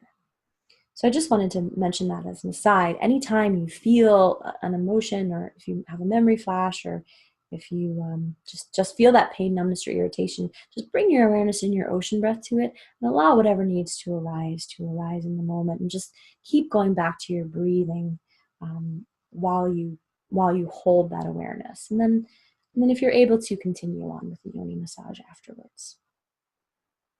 So the last thing we were on was the clitoral shaft massage. And now we're going to move on to the inner labia massage. So now we're going to add lube.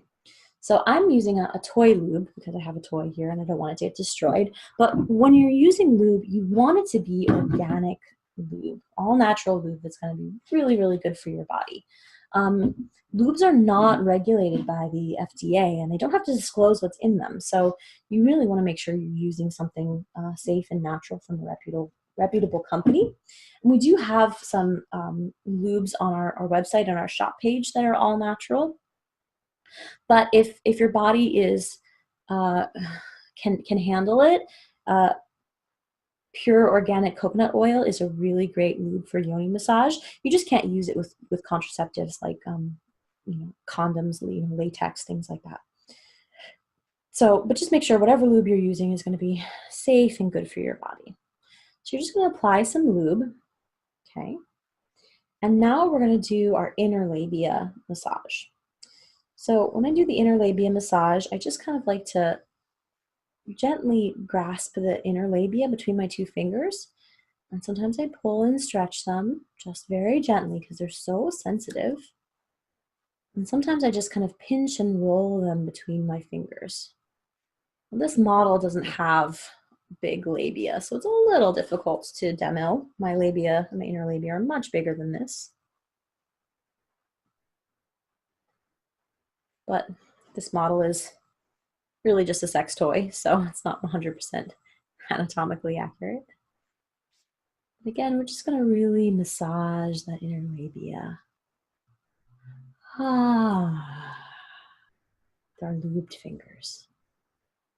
Good.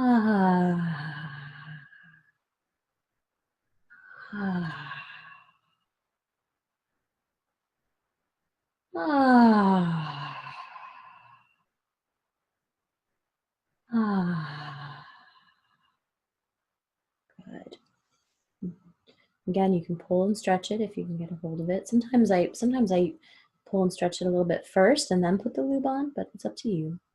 You do need lube at some point here.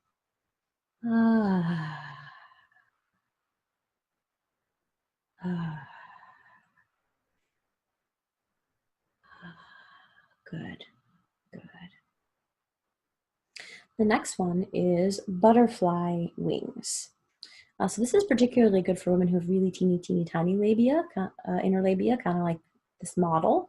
But it feels good for all women. So all you're going to do is you're going to just flutter your fingertips up and down over your inner labia like this. Kind of like you're tickling your inner labia. This light and gentle stimulation is really, really nice after all that massaging. Good.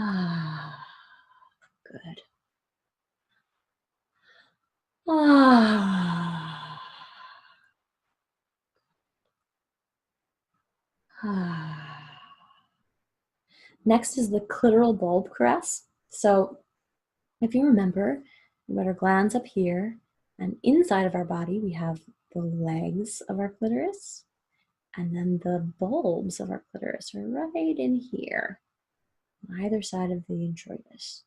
So we're going to stimulate them from the outside. So we're going to add a little more lube, okay?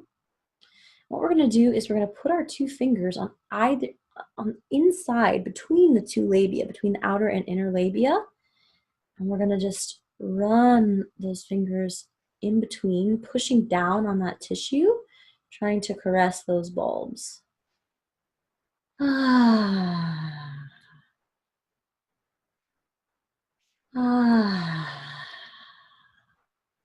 Doing our ocean breath.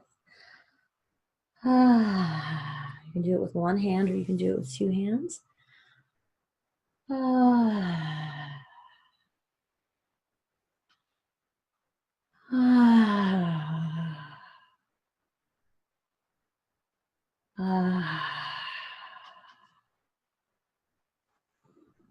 Okay. Now the next stroke is the loving palm stroke. This is one of my personal favorites. You're gonna add even more lube. And you're gonna cover your whole vulva with it. And then you're gonna take your entire palm. You're gonna gently just stroke the entire vulva, going from bottom to top. Ah, ocean breathing. This is wonderfully pleasurable and relaxing. Ah. Ah.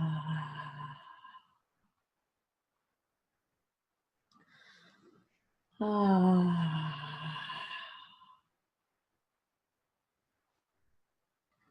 Ah. Good. Good. Now, next is your self-play stroke. So after you've done all these strokes, you can think about which of these strokes did I really, really like? Maybe you liked the pearl pop and you want to go back to that for a little bit. Maybe you want some more loving palms. Maybe you want some more butterfly wings. Whichever of these strokes really called out to you, really kind of got you going, then you can just go back and kind of freestyle and play with those for a little bit and build your arousal up a little bit. Ah. Ah, maybe do this. Ah, pearl pop.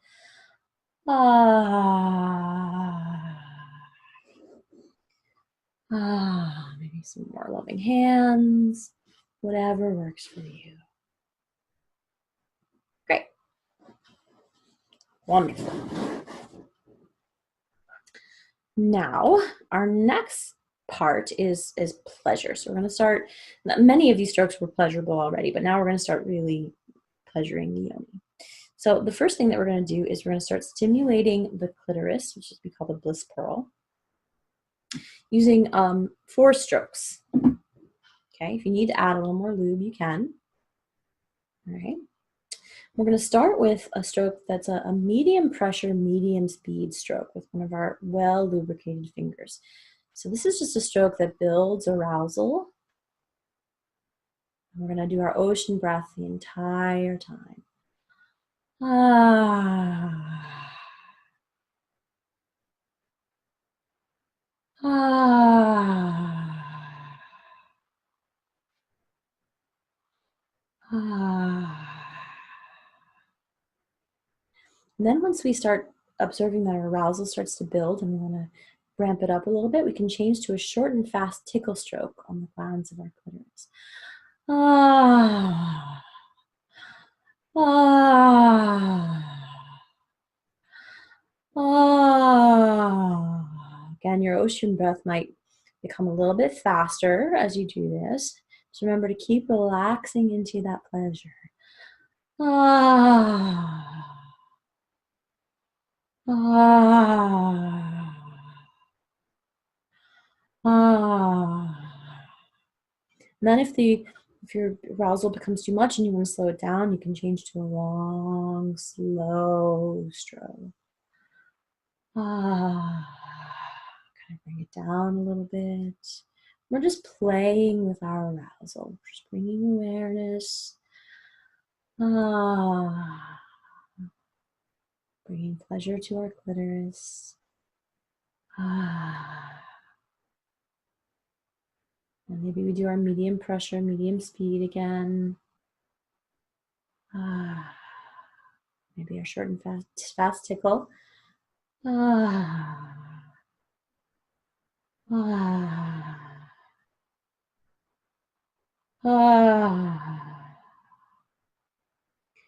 And you can also use a stopping stroke, which you can use to really bring your arousal back down if you'd like, by either just placing the finger on the clitoris or just stopping. Of course, we use these strokes in our orgasmic awareness practice, which we do for a 20-minute period where the goal isn't orgasm. But of course, during yoni massage, you can certainly have orgasms, and you can have multiple orgasms if you'd like. We're just not making it the goal, and we're remembering to relax into our pleasure, because as we relax into our pleasure starts to spread and move and migrate. So avoid, as you're doing these clitoral stimulations. Avoid tensing up into the pleasure that you're experiencing. So you're going to do that for as long as you like. I sometimes like to, again, go back to combining some loving hands in there. So even a pearl pop. You can certainly go back to some of those older moves and play with those if you really like them in between doing your direct clitoral stimulation. It's completely up to you. And then at some point, you're going to want to start doing some internal work. So you don't have to do this for the first time if you don't want. You certainly can just focus on the vulva initially, but lots of people want to know how to go internal. So before you do internal work, you really want to bring your arousal up. You want your yoni to be really engorged. You want to be feeling really good. So you want it to be at, say, at least a 6. If we're looking at our pleasure scale as a 1 to 10, 10 being orgasm, 1 being, just sitting around watching TV, you want to go at least over a 6. I'd say more like a 7 or 8 before you start doing any internal work, because you just want to be really aroused. And so let's start with the G spot. So before we use any toys, what I'd like you to do is to make a connection with your G spot. A lot of us hold a lot of pain and sometimes even some trauma in our G spot. So it's nice to kind of say hello to it with our fingers, our physical fingers, before we just kind of stick a toy in there. So when you feel ready, you can start the process of going inside. I would suggest starting maybe with your middle finger, but you can try holding each finger against the opening of your yoni to see which one your yoni wants. Middle one is your fire element finger, so this one's usually pretty good and it's a little bit longer. And once you decide, you can just hold your finger at the opening to the yoni and take a few breaths. Relax.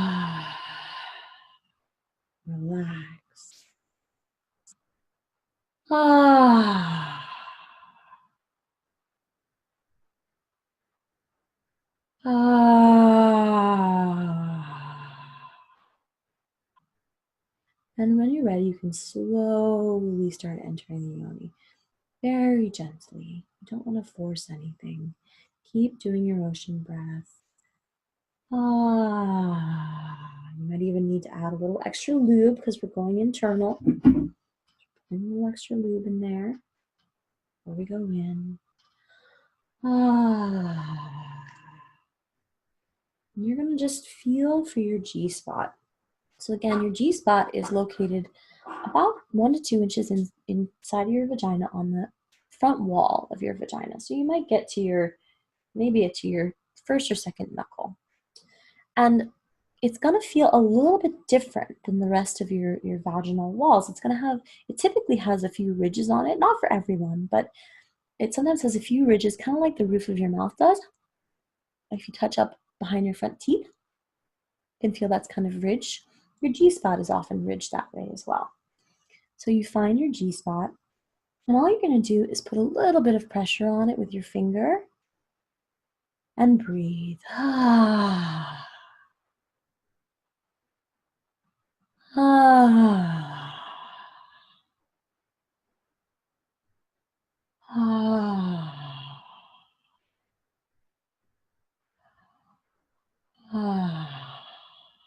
If that feels good, you can start doing some little circles with your finger, pushing on it. Yeah. Breathing deeply.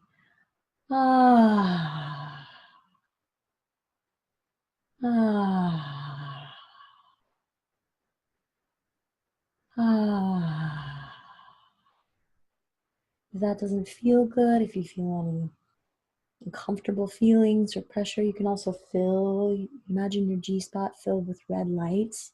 Red light are the fire elements.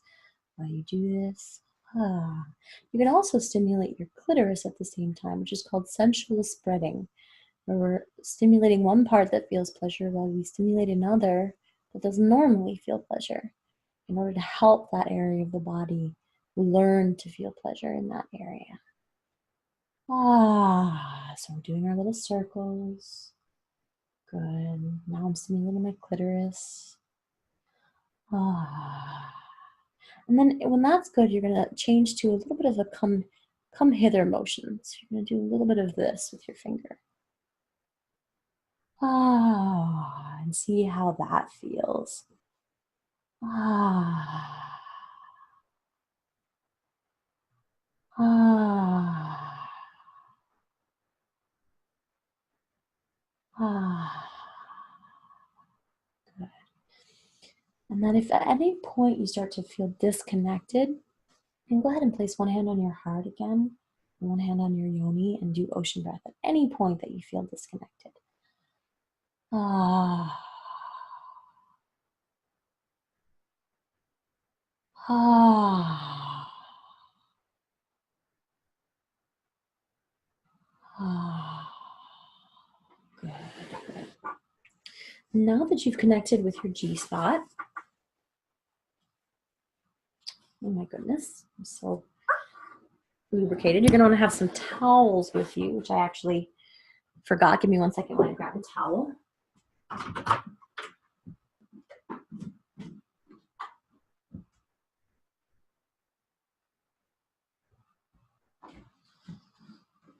You're going to want to make sure you have some hand towels with you so you can wipe your hands off from the lube. So now we're ready to move on to using a toy. Okay.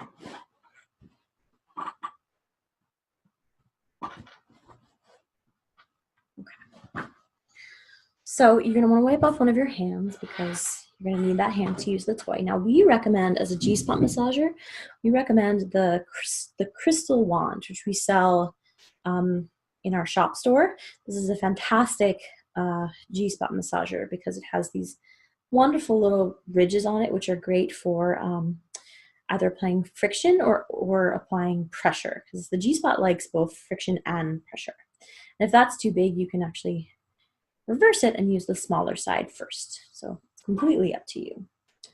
But now that we've connected with our G-spot and we're still feeling aroused and everything's gone really well, if we'd like, we can move on to pleasuring ourselves with this G-spot massager.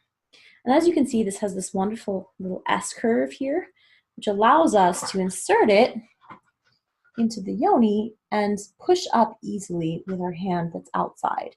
So this makes it a little bit easier than using our fingers. We can do it with our fingers, but it gets a little bit hard to continue doing. So I'm going to add some lube to our wand.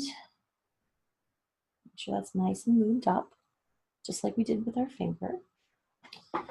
And again, we're going to hold the wand against the opening of the yoni, and we're not going to put it in right away. We're just going to hold it at the opening and breathe. Ah. Ah. Ah. Good. And then we're going to very slowly continue to breathe as we insert the wand into the yoni. Ah.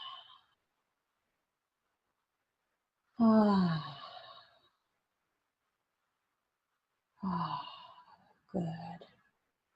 Now what I would do initially with this wand is I would start just by kind of gently moving it back and forth, like it in and out like this, up against the G-spot. Just putting a little bit of pressure and getting the G-spot used to feeling this wand moving in and out.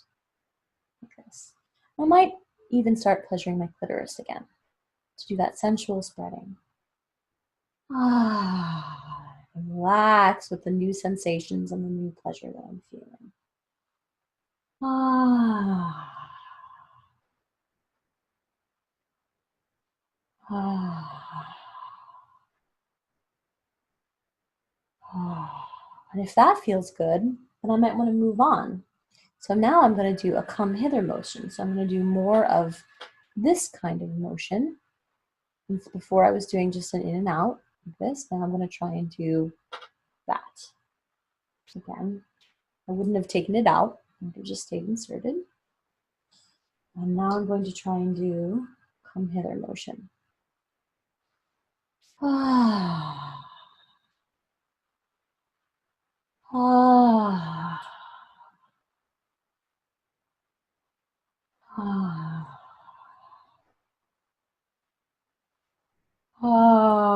relaxing with pleasure, relaxing into these sensations, allowing my arousal to build.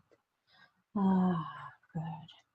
And if that still feels good, then I'm going to move on to putting some strong pressure on it. So now I'm just going to push down and put some very strong pressure right on the yoni. Again, I'm not going to take it out. I'm just taking it out to show you. Keep it inserted, and now I'm just going to put some strong pressure on it and see how that feels. Ah. Ah. Ah. And if at any point in this process, if my arousal really drops suddenly, if I get a sudden drop down, I would probably stop and remove this and do hand to heart and yoni and do some ocean breath. And then I'd re-pleasure my vulva until my arousal got back up. But we're just assuming right now that's what happens if your arousal drops. But if your arousal keeps increasing and everything's feeling good, then after applying that strong pressure, I would move on to applying some strong pressure with a shaking motion called fibrillating. So again, I'm just going to pull it out to show you. So I would push up on it hard and I would shake it back and forth. So I'm giving it the pressure and the friction at the same time. So again, pushing up, shaking it while I maybe stimulate the clitoris. Ah, ah, ah. This tool is also really great for moving on to the A spot. So we just explored the G spot. You may at this point have had an orgasm or multiple orgasms from doing that. If not, it's no big deal. You've just been playing with stimulating it and spreading the pleasure by touching your clitoris while you're touching your G spot. So let's say maybe you want to move on. You want to explore what your A spot feels like. You can use this tool to do that as well. So all you have to do is you're going to then move the tool in another inch in order to play with the A spot. And again, you're just going to massage the A spot in much the similar fashion. You're going to do kind of a come hither motion while you stimulate your clitoris and do ocean breath. Ah. Ah. You could apply strong pressure and see how that feels. Ah. You could shake it back and forth and see how that feels. Ah. Again, we're just exploring each one of these spots while we bring our breath, touch, and awareness to those zones, and while we're continuing to build our arousal by stimulating the clitoris. So sadly, you kind of need a tool to get these spots. It's very, very difficult to do it without, unless you have a partner helping you with really long fingers. So I would highly recommend this guy because it's really good to be able to cultivate your own orgasm, your own pleasure. And then this tool can also be used for the P spot. You can reverse it and get the P spot and the perineal sponge as well. So to do the perineal sponge, you could just insert and go back and forth right at the vaginal opening, pushing down. Sorry, my hands are a little slippery. This guy gets kind of slippery when you use lube, so sometimes it's good to hold it with a rag. But yeah, you can push down on it as well. You can do your perineal sponge, pushing down on it this way. Or you can go much deeper into the vagina and try and get that P spot up near the cervix on the back wall of the vagina. Again, the process is the same for each area. I'm just going to continue to stimulate the clitoris if you'd like.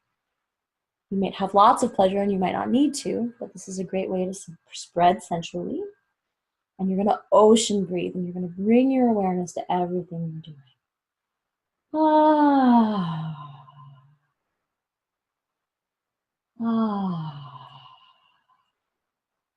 Okay. So that's how you start engaging the G spot, A spot, P spot, and perineal sponge. Of course, if you want to engage the U spot, you can, of course, just gently rub the urethral opening, maybe while you're doing the clitoris at the same time, using your ocean breath. And if you want to start playing with the cervix, then you're going to need a deeper toy. So for the cervix, I use a dildo. So this is one of the dildos that I have. This is not necessarily what we recommend. I would recommend a dildo from Lilo. I have some of their other products. You just don't have their dildo. But they're a body safe sex toy company, and their products are just fantastic. They're really velvety soft and just extremely high quality and safe for you to use. So again, those are on our shop page, and I'll give you the link to our shop page here in a moment so that you can buy the Honey Dipper one if you would like it, and so that you can shop for the Lilo dildos. But if you have a dildo already that you use and is body safe, again, it really should be body safe because these are not regulated. Then you can use a dildo in order to stimulate the cervix. So what you do there is, I would do this after I've played with my G-spot wand and when I'm feeling really, really good. So maybe I played with the G-spot, maybe I played with the A-spot, really kind of warmed my whole vaginal canal up, and I'm feeling a lot of pleasure in that area. And then what I would do is I would continue to pleasure my clitoris and make sure that I'm really feeling a lot of pleasure in that area. And I can't insert this into the model, so we're just going to kind of show it from the side. But initially, you're going to, just like any other toy, you're going to hold the end of the dildo against the introitus, and you're just going to wait there while you pleasure yourself with your clitoris and ocean breathe. You're getting the yoni used to the idea of being penetrated. So it's not so much of a shock. Too many of us are penetrated when we're not ready. It can cause trauma in the opening of the vagina. So it's good to just hold it there and wait until the vagina is ready. And this is good for sex too. If you're having penetrative sex, it's great to have your partner or your partner's dildo just held right at the opening of your vagina, so that your vagina can get used to it and you can relax into it. And it's going to be just such a more pleasurable experience for everyone.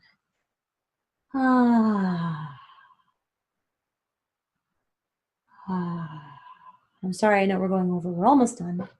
And then once you're ready, you slowly insert it. So you're just inserting it into the vagina while we're continuing to pleasure. You very, very slowly go deeper and deeper and deeper until you just touch the cervix. You don't want to pound it. You want to just gently touch it.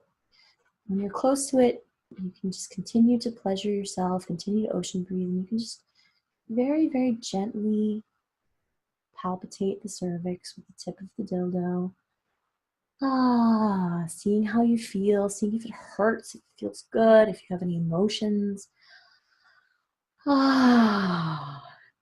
you do have any emotions, you can stop and just put a hand to your heart and hold onto your yoni and breathe.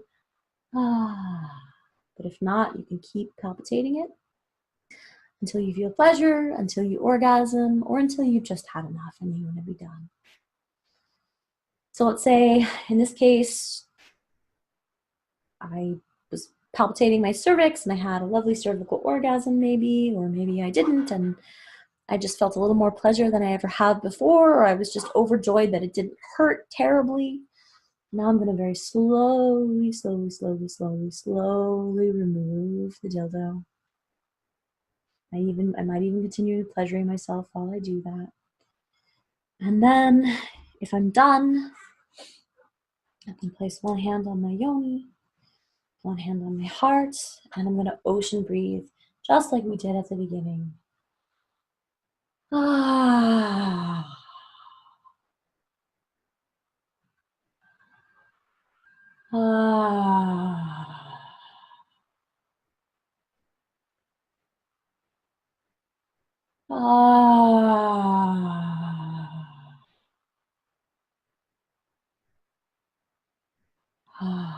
I'm doing this to reground myself. Just connect my genitals and my heart and feel the experience I've just had.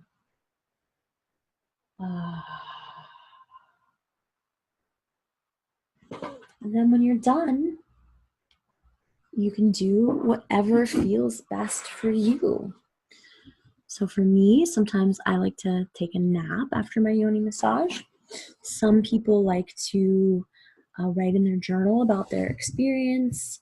If you've had any releases, you might want to have a good cry or just kind of sit and be with yourself. Maybe just sit and breathe. And you can lay and ocean breathe for 15-20 minutes afterwards if you want. If you just need to continue to relax and self-connect, you can do that.